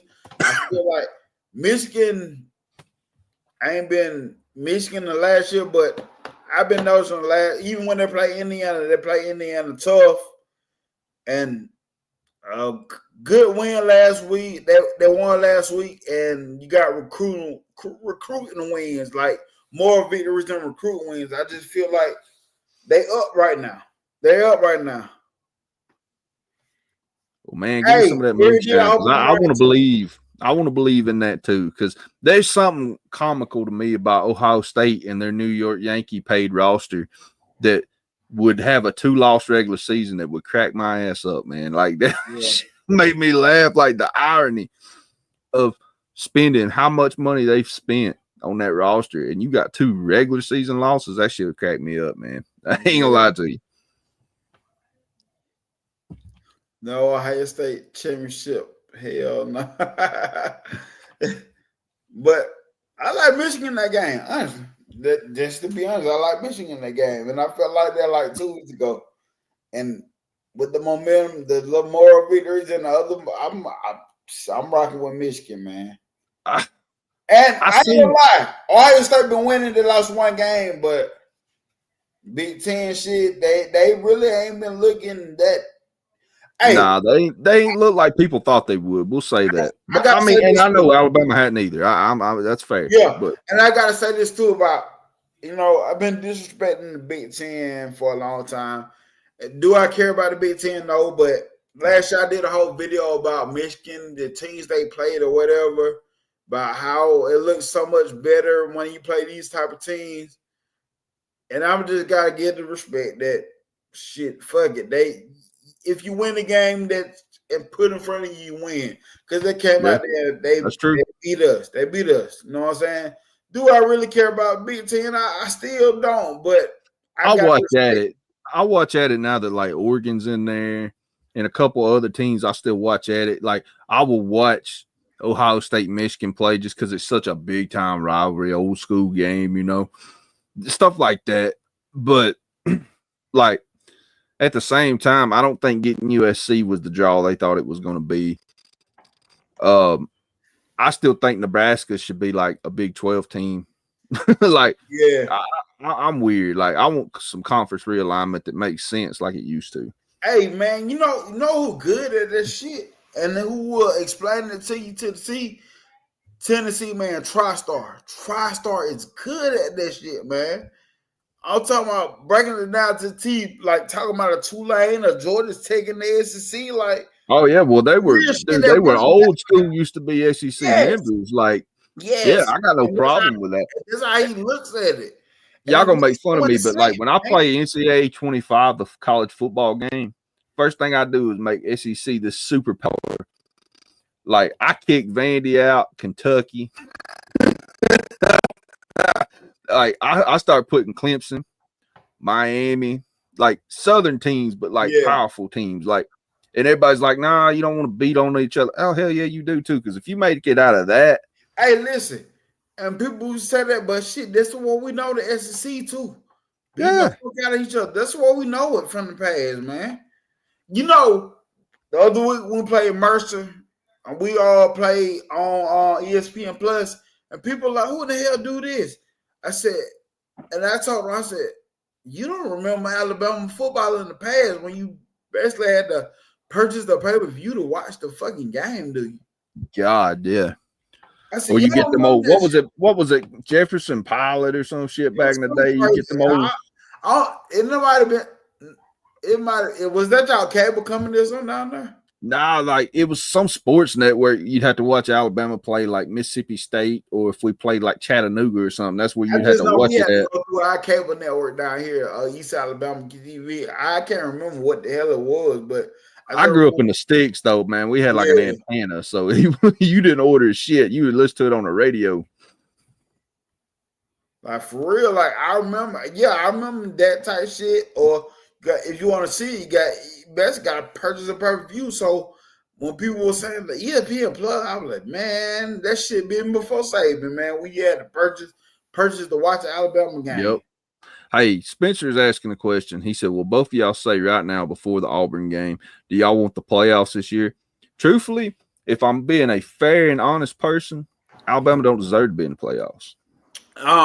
You don't lose to a 5-5 at that time team by 21 points and get a playoff spot. That's just me.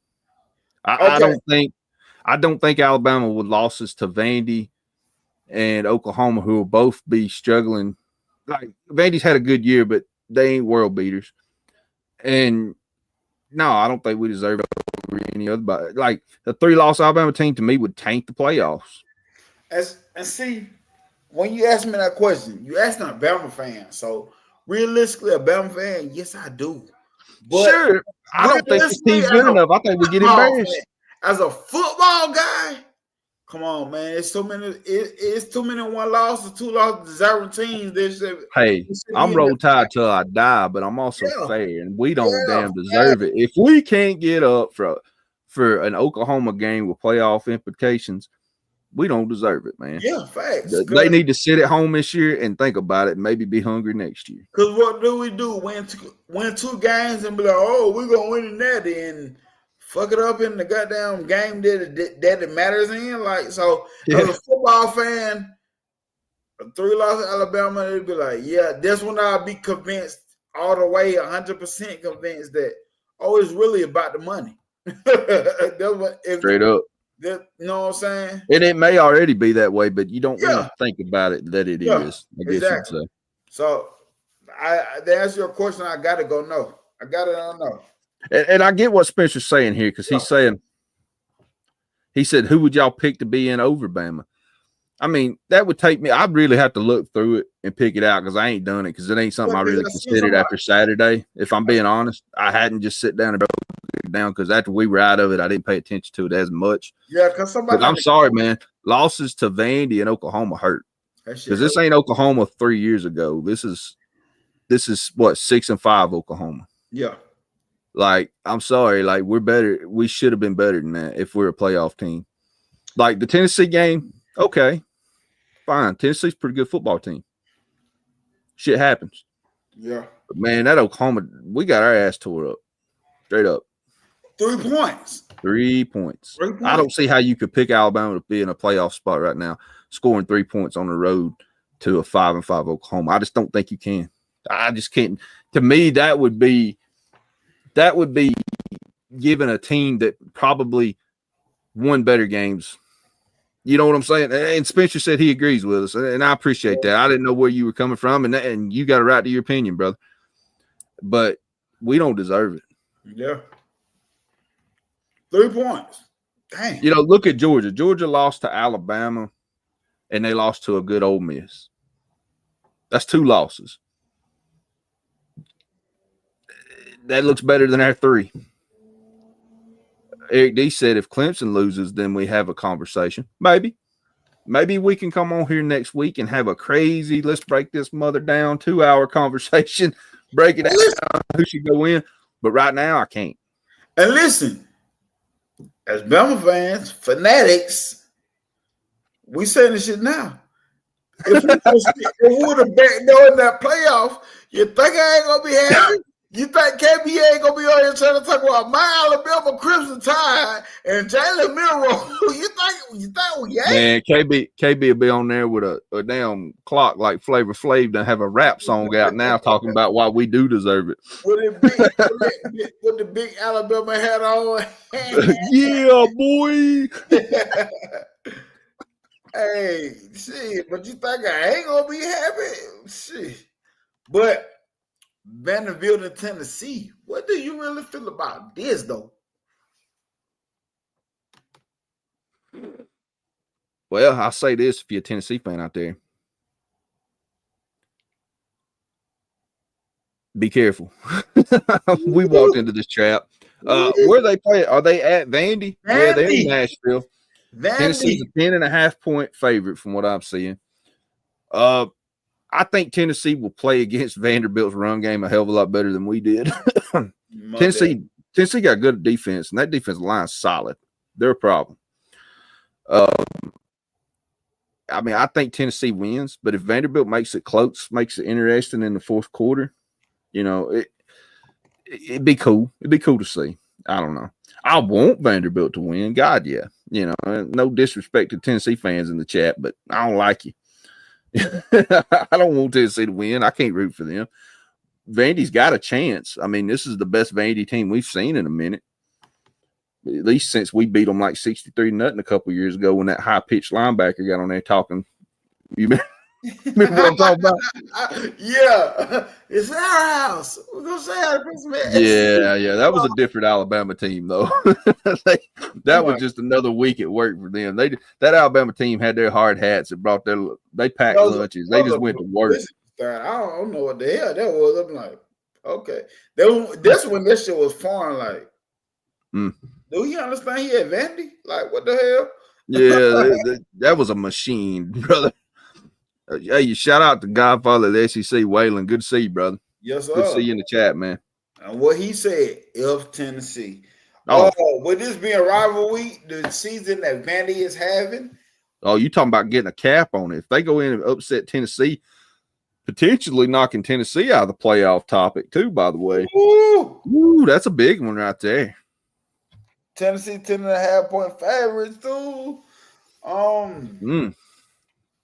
Do I think Tennessee win? Yes, but I think the competition in this game is a must see.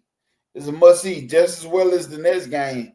South Carolina at Clemson. Clemson playing at home, and they're 2.5-point favorites. Clemson. Y'all gonna laugh at me. I would rather play Clemson than South Carolina right now. Damn right. Yeah, Clemson don't scare me like that. We played South Carolina and we're lucky to get out alive. South Carolina is something else, man. We beat South Carolina, but that shit was different. Yeah. My conversation now about SEC quarterbacks, I think Lenore Seller is the toughest SEC quarterback right now. I ain't saying the best.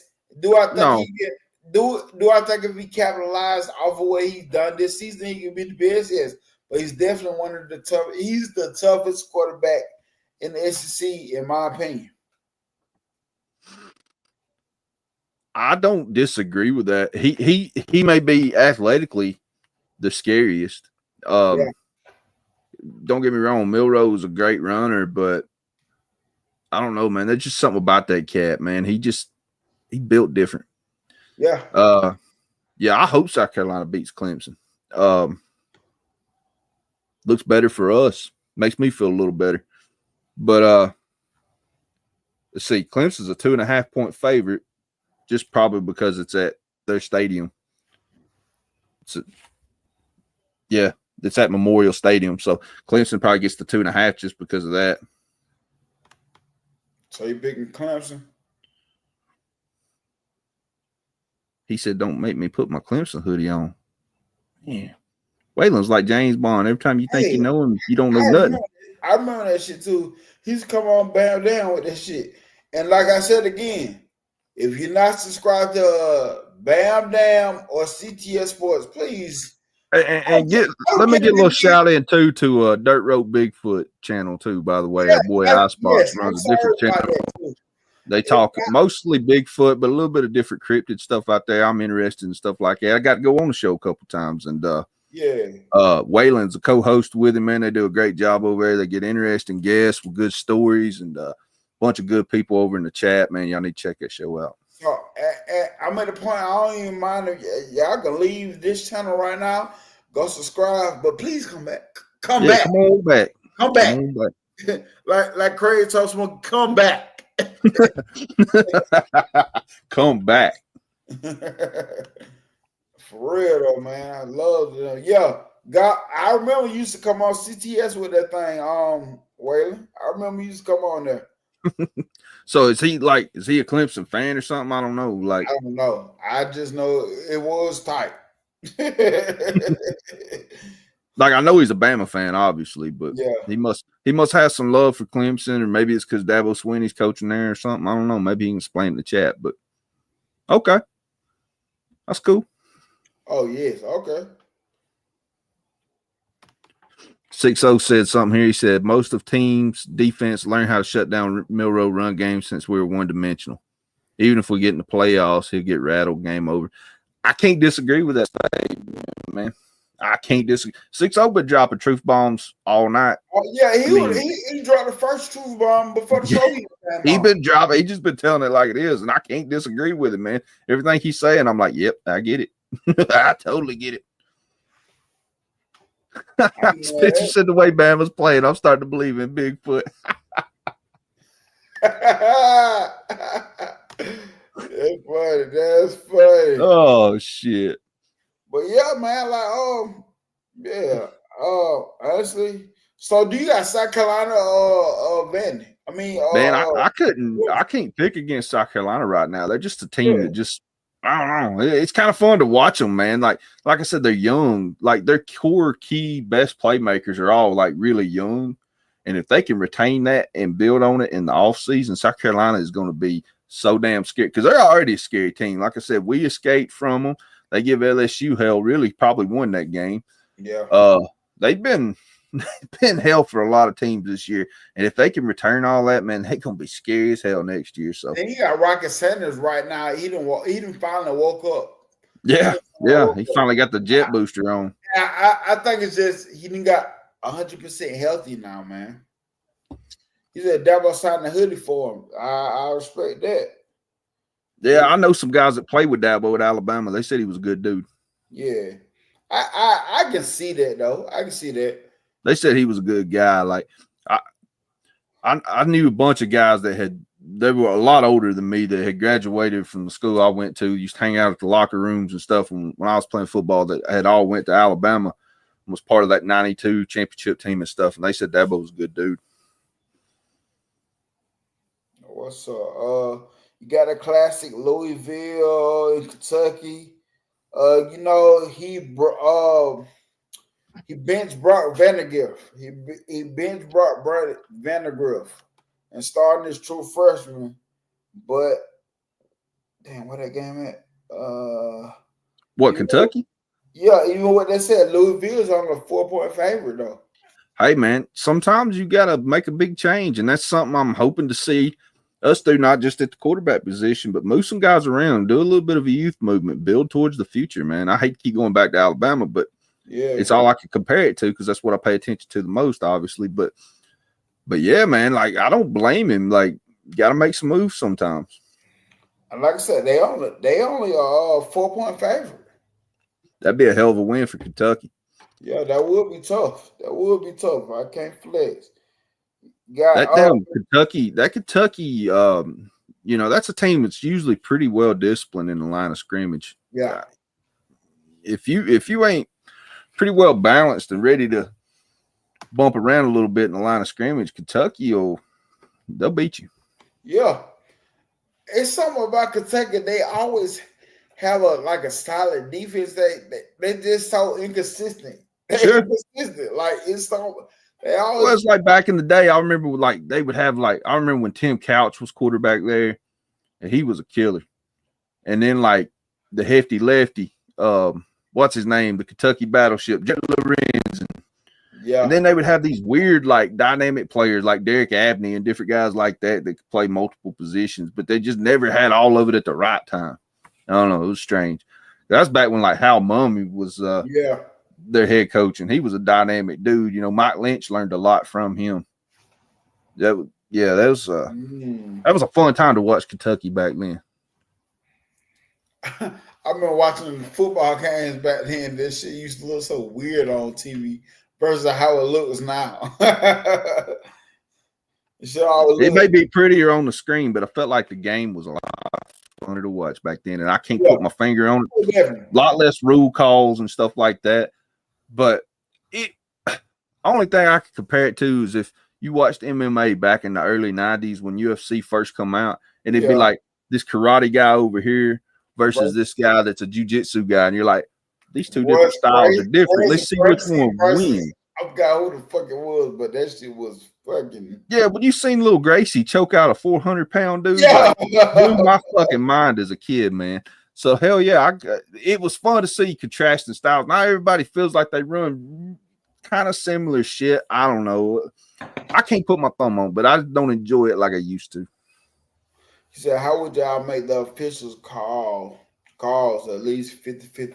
Man, I hate fucking officials this year. I like from middle school to goddamn the pro level. I've been hating officiating this year. People don't understand unless they've played the game that when a guy makes a sudden change in his height, that running back or receiver or whatever, and you got to adjust for that in a split second, they don't understand what that takes.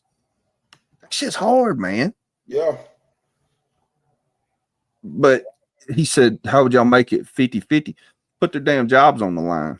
Damn right. Like players can get benched and kicked off teams. Coaches can be fired. Why are the refs untouchable? Like the call with Ryan Williams this weekend. I don't blame refs never because it's some shit we got. Right here. See, he remembers Jefferson Pilot Network.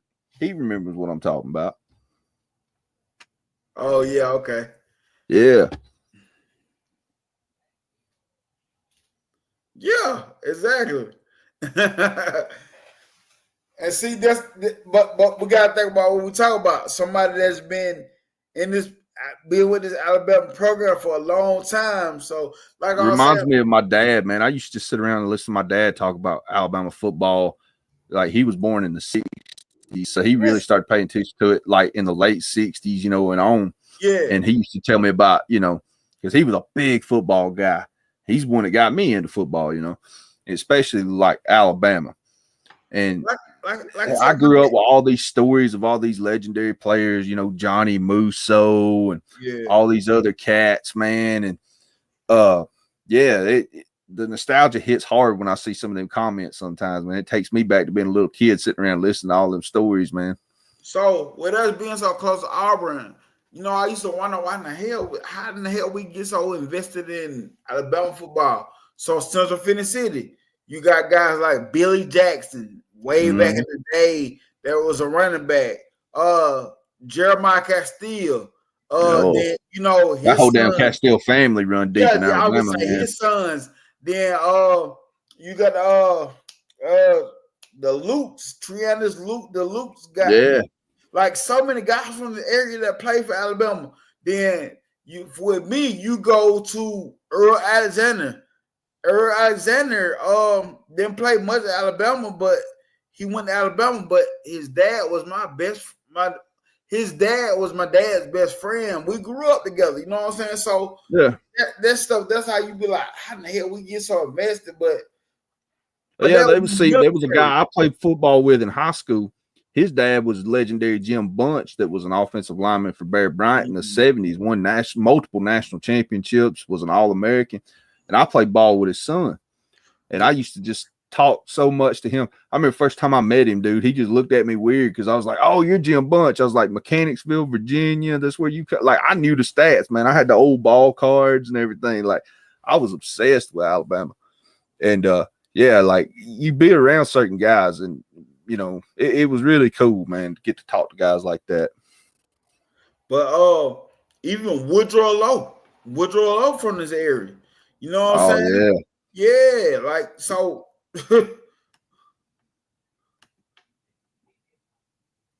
I agree with Stephen Hicks on some of these penalties too. Yeah, hell yeah. They're slow. They're wanting to speed the game up, they say, but all they do is just add more commercial breaks. Yes. That's all the fuck they're doing. It's and all about money at the end of the damn day. So the what we were talking about, me and my dad was talking about, like I said, somebody that refereed for a long goddamn time. And I said, this is crazy that I said it should be something that be done like that Ryan Williams called. Do I blame refs in the game? No. I don't. But when stuff blatantly just happen like that and it's completely the wrong call, something on the back end has to happen to them, bro. It has to be some consequence. It can't be just on to the next game. Something has to happen, bro. I agree with that. Like I said, at any job, if you start making mistakes, you get held to a standard. Coaches are held to a standard. Players are supposed to be held to a standard. Why ain't the referees, man? Like, we've seen some games be determined by bad officiating, and that should come with some type of trouble. Yeah, don't get Alabama Tide started. But that should come with some kind of penalty or suspension. Something. Because sometimes, man, and I ain't trying to be that guy. I've seen games where I thought, man, somebody paying the referee, like straight up. It feel like that. Remember when we played Tennessee the other year and the referee was like touchdown Tennessee and he went like this? Did he just do yes in our face? Like this just felt like a yes. Like, yeah, and you're supposed to be impartial, homie. Like, come on. Isaiah Bud going for a catch. I think it was Isaiah Bud and get his whole damn head twisted around, and that's the no call. Like, crazy. Telling you, dude. Instead of hiring these guys out of they ought to be part of the NCAA. Straight up. Like, they ought to be a member just like the players and the coaches, and hired and fired accordingly. I mean, that's just is what it is. But I just feel like the Zebras have been trying to be player of the game of these games too, just as much as the players be. A good referee, you'll never know his name. Nope. Straight up. Nope. I feel like they try to be so much part of their life. It's crazy. And I'm not no referee guy to blame all the referee. I'm like, because it's part of the game we can't control. But it's just the past couple of years, they've been ridiculous. And I ain't talking about on no Alabama level. I'm talking about on all. Yeah, overall. Yeah, I'm not just talking about Alabama. Like, that's fact. It's crazy, man. It's crazy. But it's another game that I wanted to just mention. 2 games. Matter of fact, you got USC and Notre Dame. Number 5, Notre Dame and USC. I seen somebody in the comments earlier. I think it was Eric D. I think it was Eric D. I'm not sure. Yep. I think he called the USC upset in the chat. Ooh, that's tough. I'm gonna be honest, man. Notre Dame looks a hell of a lot tougher than they did at the beginning of the year. They really do. Like, they went in the Army and just took care of business, and in a way that I was surprised by. That being said, y'all know I don't like Notre Dame. That shit runs deep for me because my dad hated them because of Alabama in the 70s and the Notre Dame game. So, it was passed to me through osmosis, I guess you'd say. But good God, man. Like, if Notre Dame trips up on this USC thing, first of all, it may have saved Lincoln Riley's, because y'all heard me say it all year. I don't care for Lincoln Riley. I think he's a good offensive coordinator. I don't think he's a good head coach. But I think he needs a big win to save his season. What bigger than a rivalry game against Notre Dame and a team that's playoff bound? That'd be a hell of a win for USC and Lincoln Riley. Facts. But do I think they do it? I don't. I got my doubts. I like Notre Dame, but Tom Reed feel the same. Like, dang, that's wild. And I respect Eric D and Tom Reed's opinions too, bro. I ain't gonna lie to you. Oh, I'm with Tom Reed and Stephen Hicks. Both made a comment. Stephen Hicks said, "I'm tired of." How many are tired of 20 minutes? Right down here. And then Tom Reed said, "Can they stop interviewing the coaches between the quarters?" I'm with you. Yeah, I'm with you. I don't need to know. They ain't gonna tell you nothing. We need to execute. You know, they ain't gonna give you. They ain't gonna drop you no real knowledge. They gonna say the shit they're supposed to say. It's the same thing in the NFL. Like, y'all gonna think I'm crazy, but like the NFL, like when the Super Bowl, when I was a big NFL guy, the Super Bowl, I didn't give a shit about the halftime show. I'm here to watch the game. I thought I'd be the same way, man. Like the national championship, we're gonna bring in so and so. Who gives a shit? Let's get back to the game. Like, we're here for the game. Like, I don't know, man. I'm weird like that. Like, no, it ain't weird. It's shit. You here for this? That is the entertainment. I don't need nobody to sing to me. YouTube's easy and free now. Yeah, you can type in whoever you want to hear it 24 hours a day. Then you got Miami and Syracuse. Boy, that'd be a big win for Syracuse, wouldn't it? Come on, Syracuse. Come on. I hope Syracuse pulls it off, man. Like, they've had a surprising season. I know they're sitting at like 6th in the ACC right now, but 8-3 is a good year for them. Yeah. For real. Rise up said it's football, not the Grammys. Yeah, I agree with you. If I wanted to watch the Grammys, I would watch it. I don't watch it because I don't know anybody that's on there no more. But if I did, that's what I'd watch. I don't for a reason. Hey, gotta venture off one more time. I know you seen Kendrick Lamar drop this shit, said something about Wayne. Kendrick Lamar or Lil Wayne. There will be back on college football. For me, it's Lil Wayne. Damn right. For me, it's Lil Wayne. Don't get me wrong. The shit he dropped, that Kendrick dropped on Drake, was hilarious, man. Like, he tore him up. He shut him down. That rivalry was over. Mm-hmm. That they're not like us. I mean, he killed him. He did. And Sit Down and Be Humble was a great fucking song. So dope. But man, Wayne's catalog's so damn thick. Like, that shit crazy. It's just different. I can't compare the careers. Like, and there's shit Wayne did that I don't like. Don't get me wrong. Like Lollipop and all that shit. Like, that shit was goofy. But man, some of the mixtapes and the original, the Carter 1 and 2s. Woo hoo hoo hoo. When that Fireman come on when I was in high school, shit. Different. College is going the way of NFL. So how would y'all break down the college league keep how NFL is, man? At this point, I think college should go with a contract type thing. Like, maybe even, hell, at this point, a damn salary cap just to keep things somewhat even. I don't know what to do anymore. Like,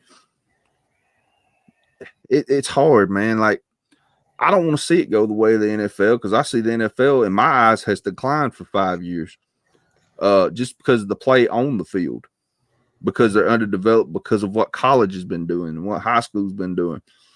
But that being said, they got to do something, man. And I think the best thing that would ever happen to college football is if somebody backdoored it and took it over and got the NCAA out of it. Yeah. I think the NCAA set up this transfer portal and they didn't have an idea of what could happen, and it's going to ruin the sport. If Ryan Williams does hit the portal, he will entertain. I don't blame him. Shit, I'm just saying. I can't get mad at him for taking advantage of a system that somebody else has set up. Hell no. He didn't create this problem. The problem is with the NCAA, there's no adults in the room that want to stand up and tell these kids what's best for them. Like I said, setting up a contract with these NILs, making them graduate to get their full money, blah, blah, blah, blah, blah. But there's no adults in the room no more. We're kowtowing, or we're bowing down to the kids and letting them tell us what's best. And it comes with it now. They've lost control of it. Your facts. Rise Up said one-time transfer.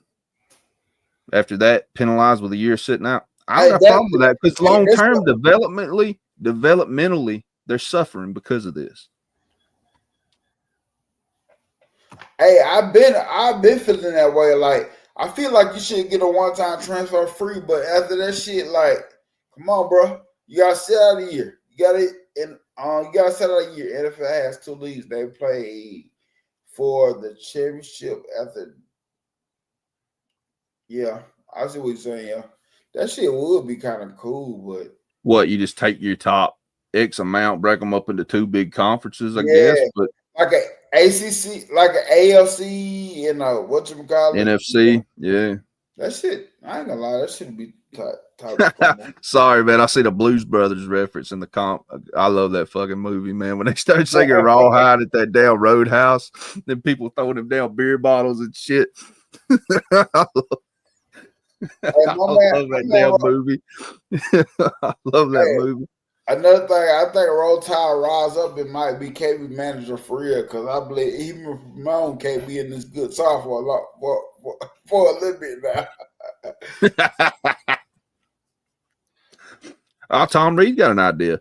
He said if you transfer, you go down a division like it used to be. That's fair. Ooh. We used to see guys go backwards. Ooh. We used to see guys go play in the JUCO leagues. I've been a JUCO fan. Come back up. Yeah, that's facts. JUCO has put so many guys in the NFL that for different reasons, grade-wise or something happened, they go suffer for a couple years, get back into the big boy league, and they were different players.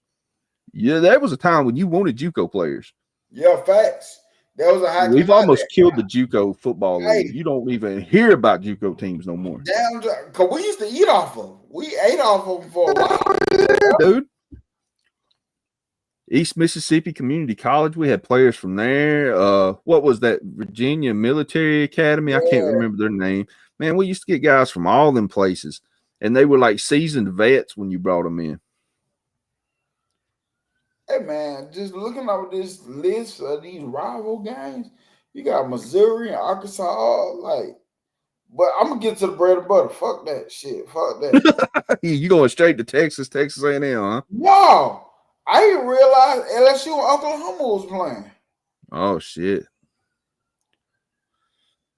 You think Oklahoma built some momentum from being Alabama, and LSU keeps momentum from a bounce back win against Vandy, a dog fight they was in with Vandy? What's your thoughts on that? Let me see. LSU is over by 6. I'm going to be honest. I think Alabama saved Brent Venables a lot of headache last week. I think Brian Kelly needs to win more than Venables does. I really do. I really do think so too. I think he needs to win more. I believe we said this about Venables, but I believe Oklahoma has a little bit patience with next year. Goddamn, you need to start seeing more, but Hey, do you care if I jump on this comment real quick? Which one?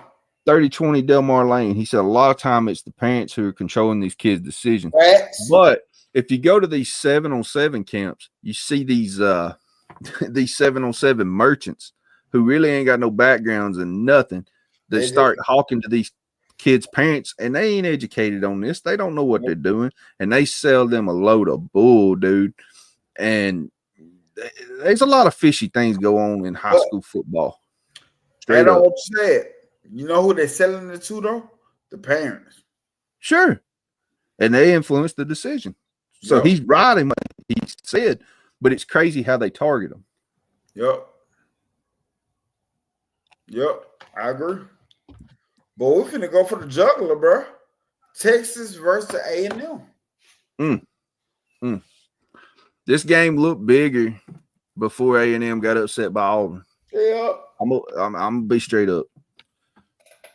Would still be a huge win for a first-year coach to upset Texas in the first time they've played each other in 12 years or something like that.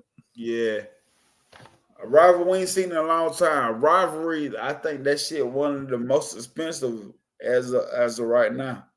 God damn, Tom Reed. Damn. A&M. Damn, Eric D done showed back up just to say Texas A&M. I know, right? God damn. That shit tough, though. That shit tough. Spencer, you're right. These camps are stars for sale. Yes, they are. They are. And some of these camps are so highly regarded that guys that aren't necessarily 5 stars get into that camp, and they proclaim them 5 stars for having gone to that camp too. You said a lot of that shit. That's why I'm trying to get some camps that we can do I'm more focused on the camps like as far as an Auburn camp, school camps. I'm more focused on them type camps, the Auburn, a Tuscaloosa camp, them type of camps.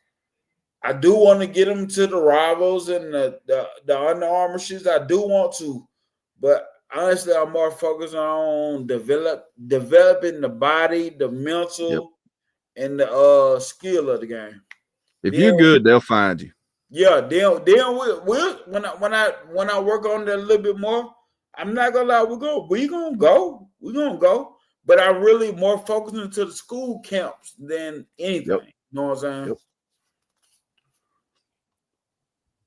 And I'm not saying that's the right way. This is my first time cracking at it, but I am focusing more into the Army camps, the UAB camps, the Troy camps, the Tuscaloosa camps than anything. You know what I'm saying?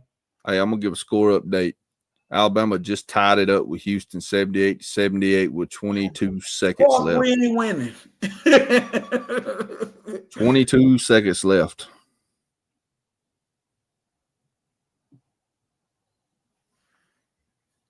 Oh, what Spencer said, I like this shit too.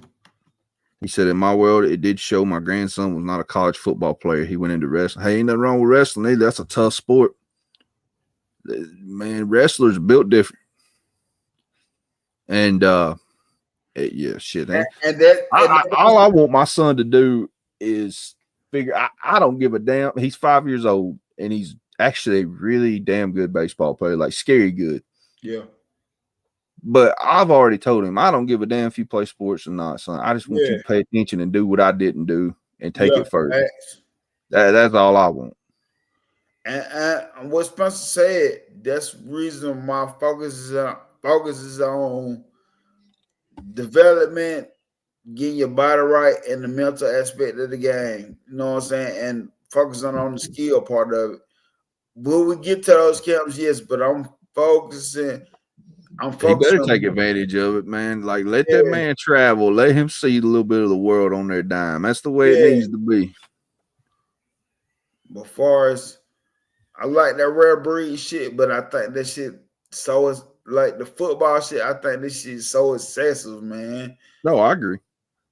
They just play the fucking junior high fucking football and they playing travel. And what I refuse to do is not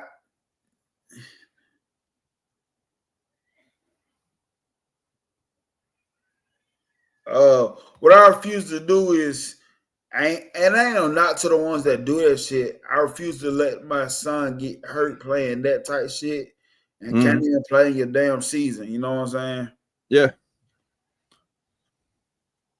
You know, I used to say, like, before I had kids, I was like, man, you know, if I have a son, I'm going to start training him early for football, blah, blah, blah, blah, blah.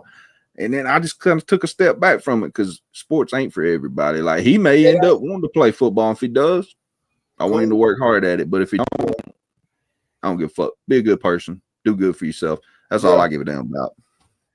My thing is, shit, you say if you want that dream, you know that shit starting in the classroom first, right? You better believe it. That type shit. You know how many stars blew a knee out and didn't make it? They could have. That's what you got to think about. But to answer y'all question, give me Texas. Yeah, I got to pick Texas too, man. Like, I would like to see A&M upset them just to throw a wrench in the playoff system and just really make them have to work hard to pick these damn games. And just, it's fun to see. If Alabama ain't in it, I want it to be so much upheaval. But at the same time, I think Texas is better than advertised. I know Georgia beat the brakes off of them, but Texas is a pretty good football team.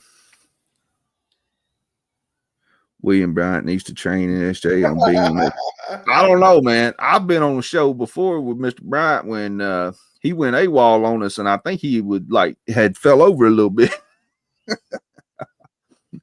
I'll never forget that. They said we looks like overtime. Damn, come on, man. Let's beat Houston, bro. Let's beat Houston. Support your family and what he wants. I wish I could have fished for a degree. Hell yeah, I'm with you. I know that right. Man, I love fishing. Hey, so warm up the last final topic. And we ain't gonna go through it all night. We can make it quick. Who do you think wins the SEC and get that spot in the playoffs? Let's be completely honest. Nobody's looked that damn dominant this year. Like, Georgia is damn good, but then we've seen them lose to Alabama and lose to Ole Miss. And especially the Ole Miss game caught me by surprise. Texas took an ass whooping against Georgia. Like, not a close loss. Like, they took an ass whooping. I think it's Georgia's to win or to lose, I guess you would say. But shit, don't be surprised. Like, it's hard to say, man. Can I beat Texas 2 times? I'm just gonna say they play Texas. Y'all can say whoever they play, but I'm gonna say they play Texas, and I think can they beat Texas twice? I'm saying they're playing Texas. Sure. I told you I don't pick against Georgia unless they playing Alabama. Much as I probably do want Georgia to lose stuff, like, and it ain't even this much. It ain't much this season in the past, but I don't pick against them unless they playing Alabama. Let's go with ACC. I'm assuming it's gonna be Miami and SMU. Miami's one of the teams that has escaped so many times. And the speed of SMU is not talked about enough. Offensively, that's a fast football team. Fuck it, give me the upset. Give me the SMU to win the ACC. That'd be a hell of a first year, would it not? Would it not? I'm gonna tell you, Van, for me, would it be an upset to the world? Most likely. But I've been on it for a couple of weeks now. I think SMU gonna beat them anyway. I think SMU wins the ACC. Eric D said, "Is Texas going to the title game if A&M beats them?" I really don't know. I don't know how that plays out. Me neither. I lost that too. Though I said I was keeping up with it until we kind of were knocked out of it, and then I just kind of let it go. That's facts. And that's why I said Stephen Hicks is saying he thinks South Carolina would be in if Texas got upset by A&M. So, boy. Woo! But then Rise Up says Tennessee will. And they're both smarter than me, so I don't know. I don't have a clue. And I'm glad Eric D just said something right here. That's how I know Eric D watches a lot of football. Yeah. He said SMU has a tough game against Cal. Don't sleep on Cal. That Cal defense is Cal been playing tough this year. That coach is coming back because of what they did this season. Yep. And their defensive coordinator needs to be in the Broyles Award consideration because they were one of the worst defenses in football a year ago. Yep. And they have kept them in a lot of ball games and won them some ball games this year. So, yeah, man, hats off to him. Cal's come up and surprised some folks this year. Yeah, I think so too. I think, California. I forget about California is an ACC team. That shit retarded. Yeah, but it's a fucking. You got to travel 2,200 miles to play a damn away game. It's bullshit. But I still say SMU though. But they're worried about their education, and then they got to go on the road like that 4 times a day. Get out of that shit. That's we on the same type of time. So I got SEC, Georgia. I got SMU with A&M. With ACC. Who you said SMU? You said SMU. Yeah. Okay. So now I'm gonna do Big Ten. Oregon or Ohio State. I'm just assuming Ohio State wins and that. Dude, that game come down to the very last play when they played earlier in the year. I feel like Oregon has gotten better.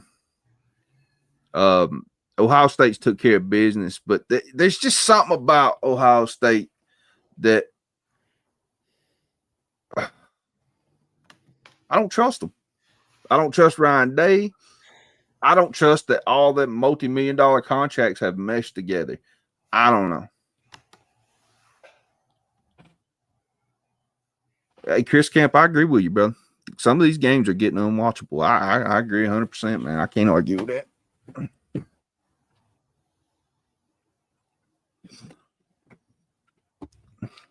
That's facts. Godfather said the only thing SMU ever had was Eric Dickerson. Yeah. Yeah.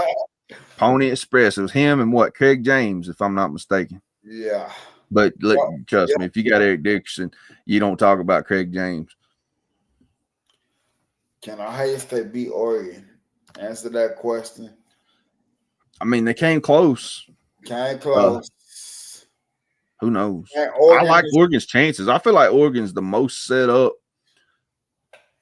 Is Oregon? Is it? It might just be a me thing. Is Oregon one of the most quietest undefeated team that we ain't talking about in recent memory? Yeah, like I don't think there's been a lot of talk about Oregon being undefeated and possibly is a front runner to win a Natty. I don't know. But I think it's been real quiet. I think this is my opinion. I think part of it's because they're not like the Oregon that we grew up watching. Like me and you grew up watching Oregon be this dynamic offensive team that you didn't really talk about their defense. And now Oregon's kind of more built like a physical football team than they were in years past. Like they got more size, more speed than Oregon teams in the past. I don't know. Like there's something about them. They may be frauds. I don't know. Maybe you get into their season. Oh, Eric D said the same thing. He said Oregon is a fraud. They may be. You may go outside the Ohio State game, whoever they played, because they did struggle with Boise.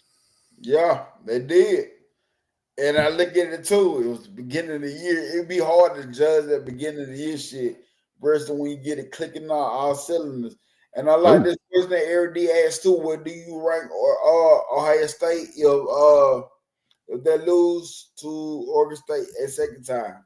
I'm gonna be honest. I can't put a damn team in the playoffs that loses the same team twice. Ooh, that's tough. I know that's crazy as hell. I know it's crazy. I don't think it's crazy. It's tough. It's tough. You lost to the same team twice and then may have to play them again in the playoffs at some point. Nah, that's tough. Who the hell wants to see that again? Hey, come on. Damn, yeah, facts.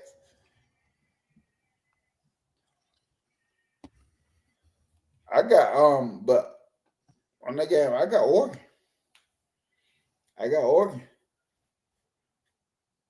And you know, this is where it gets taken for me. Big 12. This is what I ain't been keeping up with. I just been watching Oregon. I don't know who the fuck are playing that damn championship. I don't know what the championship game will look like in that one on that behalf. And see, that's what you're gonna get from this channel. You're gonna get just straight up real shit. I ain't gonna finna act like I know what that format looks like because only thing I've been looking at is Kansas and Colorado. I get it, man. Hey, speaking of, he said that Oregon struggled with Wisconsin and we killed Wisconsin. What's Wisconsin's final record? I'm just curious. Let's see. That's a team I always kind of respected growing up because they played a really physical brand of football back then. I know they ain't that team now. Good ass running backs. Man, you remember back when like Ron Dane was there and you knew they were going to run the ball, but you got to try to stop it. Wisconsin is 5-6. Ooh, yeah, they're on a hard losing skid. They've lost 4 in a row. Shit. That damn 42-10 loss to Iowa. Iowa beat them like they were their dads. Oh, Chris, my guy, you just brought up somebody else too. Yes, sir. Monty Ball, hell yeah. Yep. Hell of a running back. Damn, Tom Reed making statements right here. He said Boise is just going to beat up the Big Ten champ in the second round. Hoo-wee. God damn. Hey, man, I ain't gonna lie. I ain't mad about that. I'd love to see it. Because Tom Reed be saying some stuff and I slip me on the weekend watching that jump. I said, how in the hell? He been on the South Carolina train for a long time, and that He shit, has, man. they are taking them to the goddamn promised land.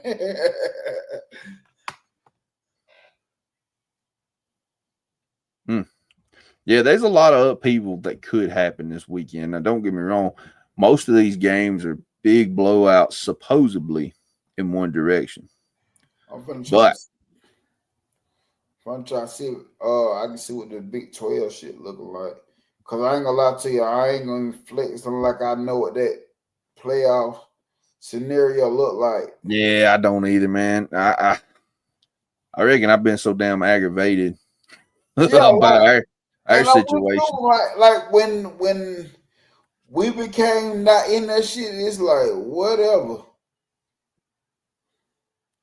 All right, so Oregon's passed 99% to get to the playoff. I don't even know what the fuck that means. I don't know what the hell could the 1% be at this point.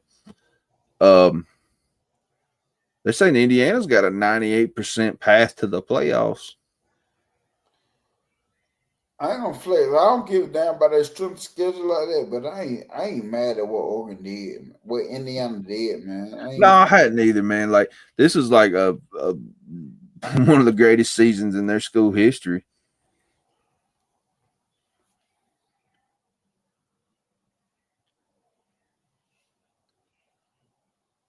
Scenario. I can't find the shit.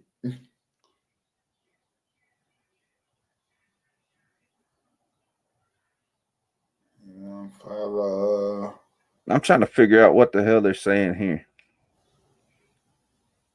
I'm doing this this ESPN playoff predictor deal. Okay. I don't know what it is, but yeah.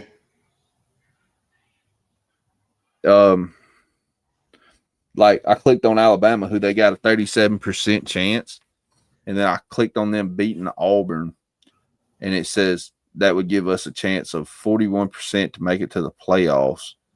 And I'm just trying to figure out how they come up with that. Like I wish they'd give me a breakdown. Does anybody in the chat know what the Big 12 championship game thing look like? This should look like you got so many damn teams.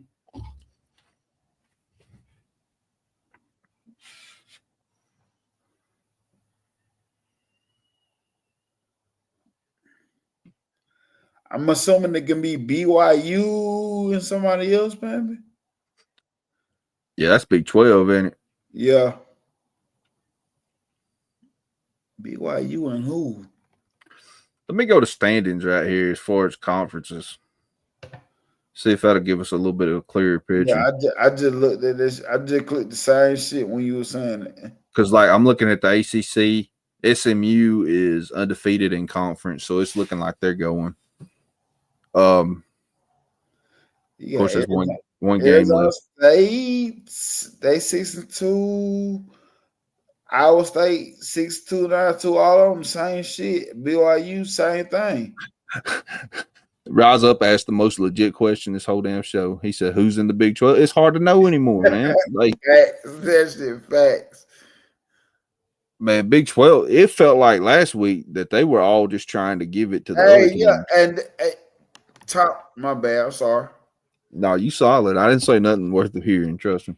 Tom Reed just said it, and I just figured this shit out at the same time. To be determined, because Arizona State 6-2, 9-2 overall. Iowa State 6-2, 9-2 overall. BYU the same thing, 6-2, 9-2 overall. Damn, that shit wild, man. That is crazy as hell. That's oh man, that just I got a question just popped in real quick. Y'all answer it in the chat too. Oklahoma State's 0-8 in the Big 12 this year, and they're 3-8 overall. Did they get rid of Gundy? Because this was a team that come in like a top 15 team at the beginning of the year. Y'all remember that? Last year they was smoking. They had that damn running back gonna win every award, remember? Damn right. Chris Town said Big 12 should be a group. I ain't gonna lie. I don't fuck with it like that either. I'll be real with you. I don't mess with it like that neither. I'll watch the occasional BYU game or something. I'm telling you, what I've been on is Kansas and Colorado. And Kansas highly upsetting me this year. Are they playing strong now? Yes. He said the mullet ain't going anywhere. And see, He need rise to up. hide his playbook in that motherfucker then, because he's running out of options. And see, the thing is, what we always talk about, Bama beat Houston. Breaking news by my man here. Let's go. Here we go. That's a big win. Hell yeah. I think Houston was ranked, what, 4th? I think so. I know they up there somewhere. They in the top 5.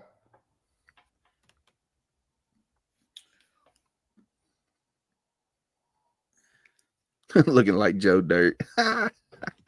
Hey, but so what we say all the time, who the hell they gonna hire? I'm sorry that when you come in ranked top 25, supposed to have one of the best running backs in the country, you got to be better than 3 and 8, man. 6. Eric D said that was 6. Houston. Okay, 6, still a good win. Hey man, I'm gonna just tell y'all this right now. Tonight's show, y'all made this shit solid as hell, man. Y'all been sticking around. For sure, man. I made this shit solid as hell. And go over there and show some love to goddamn my man Icebox on the Bigfoot. What's the name of the Bigfoot? What? Spencer.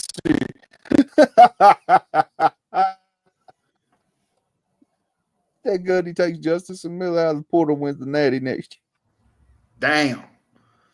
And goddamn, yeah, show some on love to Bam hurt Bam my heart. CTS, man. Please do that for me. Man, did you look at the Big Ten conference? Big Ten. Yeah, I looked at that. You got Oregon undefeated, of course, but then Ohio State, Indiana, and Penn State. But, of course, Ohio State's beat both of them, so damn.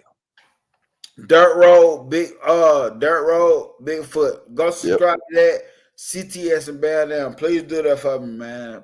I appreciate it if y'all do, and I'm pretty sure they appreciate it even more.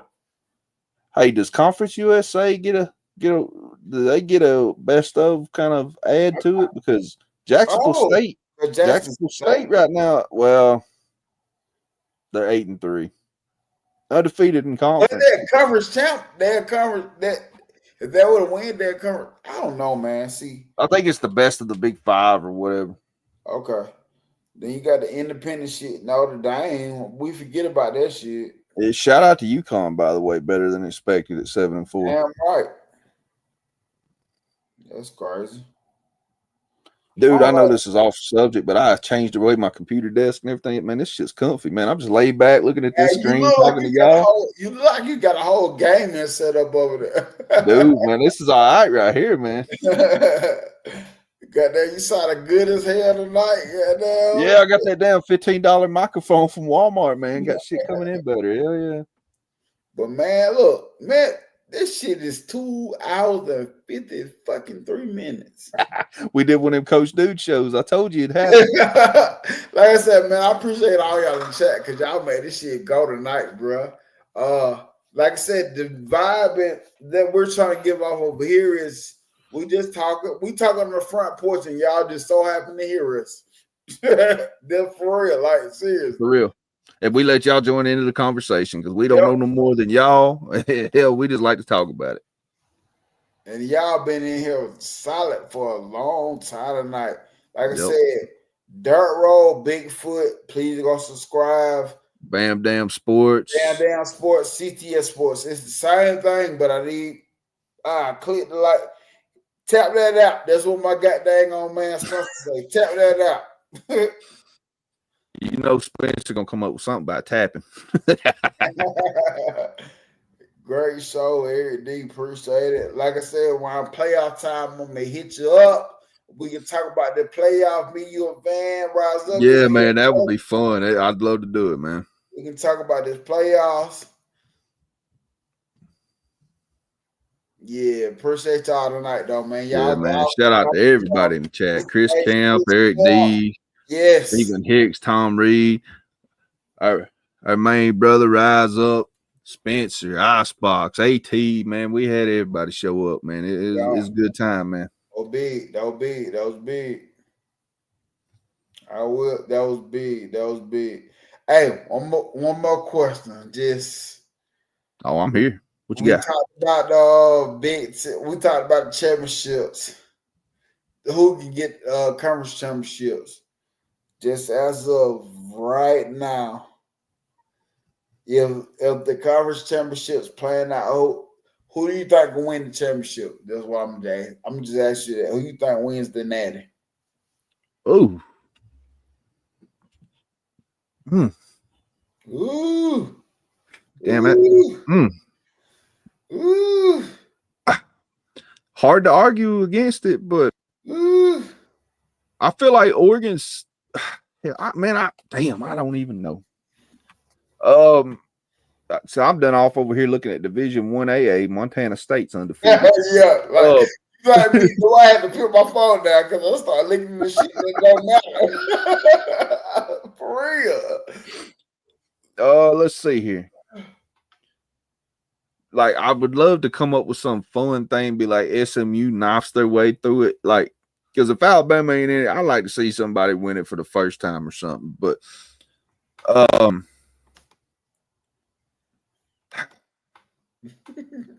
do I trust Oregon? Like, I'm looking at their overall, and I'm looking at points forced versus points allowed, but then I look at who they played, and that puts doubt in my mind. Damn it, man. You hit me with a hard one right there at the end. Whew.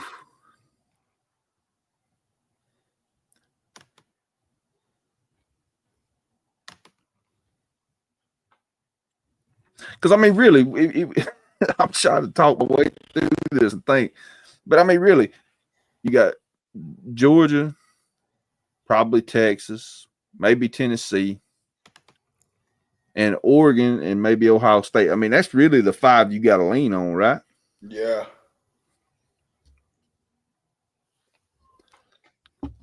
I guess I'd have to go with Georgia. Whew. Give me Alabama by 50. Because, I mean, really, like, if Georgia and Oregon line up and play Bishop, damn. I tried to sign up for that shit. They got caught. Hey, they reached out to me. Hell, let me come out and play just one time. Hey, they reached out to me talking about they want me to play baseball. And I'm like, I thought they had the wrong number. They were like, no, is this Deidre Hartman? I'm like, sure, that's me. But what's up? What the hell? Bro, I've known you this long. That's the first I've ever heard your name. I'm like, nah, that's me. What's up? They're like, baseball. I was like, what about baseball? You used to play, right? Yeah, I definitely did that. Yeah, I was rooting for Bishop Sycamore. Everybody was mad at him. I said, shit, they got plumbers and shit out there, garbage men playing right. Like college kids. I was rooting for them. I don't give a damn. I was all for. I don't give a damn. That man was smart enough to finesse his way on ESPN. Somebody sleeping on the fucking job. Somebody sleeping on the fucking job. If they let that shit pass all the way through, bro. So who you got? I said Georgia. Who you got? I told you I don't pick against Georgia. Let them play in Alabama, man. That's fair, man. Like, it's just hard to deny what they've done and what they can do. Like, and we know what kind of talent they've got. I don't trust their quarterback, but hell, they don't either. Exactly. But it's still because you know who I believe in? I believe in Kirby Smart. I believe in that. I do believe in that. He's the last of a dying breed. And we can say Dabo too. We can say Dabo too. They last of a dying breed. If Clemson finds a way to that playoff, they're going to be harder to handle than people say. I know they got caught in that one game, and I know Georgia beat them the way they beat them. But Clemson would be a handful in the playoffs for a lot of teams. Of course, we out here saying Big Ten soft as hell, and then, they did win the Natty last year. Yeah. With some help.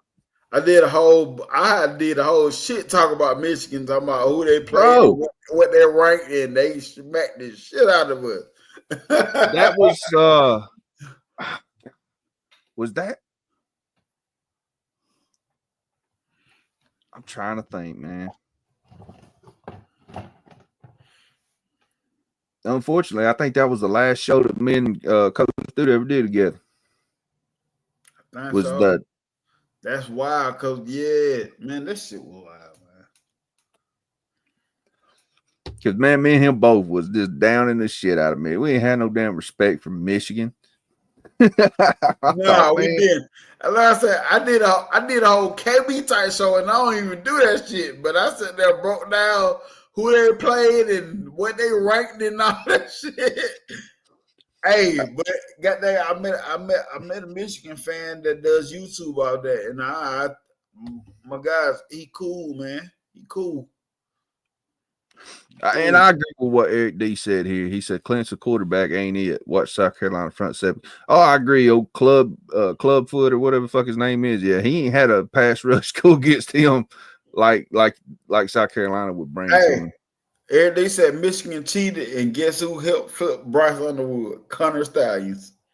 It was collective. It was a lot of stuff collectively. Tom Brady, the Barstool Sports guy had something to do with it, but I remember him saying he would pay a quarterback X amount of money to come to Michigan. I remember that early this year. But Connor Stallions he was coaching at a team. Then they got eliminated out of the playoff and went to coach Bryce Underwood's team or some shit like that. My God. Like they had a lot of moving pieces to that, but I ain't mad at it. Cause like I tell people, money, I like shit. If you able to do it, shit. Fuck it. Especially in this time, do it, shit. I ain't mad at it. But y'all, I gotta go because I got my last day of work tomorrow. I appreciate all y'all tuning in, everybody. I ain't gonna even say no names. Chris Champ, I said I ain't gonna name names, then go name a name. But everybody, I appreciate y'all. Yeah, homie Tom Reed. Yeah, everybody, man. I appreciate you, Van, for coming on with me. Oh, you know I'm down. Till next time. And like, let y'all know I ain't been ducking no smoke because I ain't do a show after the LSU thing. Either it's just working and got to get that family time, man. We didn't duck no smoke. Hell, we at least went on Icebox's show Sunday. Facts. That's a fact. My 14-second delay. But yeah, we ain't ducking no smoke. We never ducking no smoke at all. Because even when LSU won, we didn't get on this show. But like I said, been doing Icebox shit too. So you been ducking. No, because I wanted to talk to you after the Ole Miss game. I just wanted to see where your head at. I wasn't gonna brag or nothing. I just wanted to know where he was at after the Ole Miss game. Because I like to see what he has to say about Georgia. Yeah, I know, right? I'm working every day this week. God dang. Yeah, I feel that. New world. Yep, I feel that. But y'all, appreciate y'all 3-hour show. God dang, that's my first 3-hour show. He said I had a lot to say. But y'all, we out. Appreciate y'all. Roll Tide. And let's go SEC. We out, man. Get pissed by nothing but Tide. I know, right?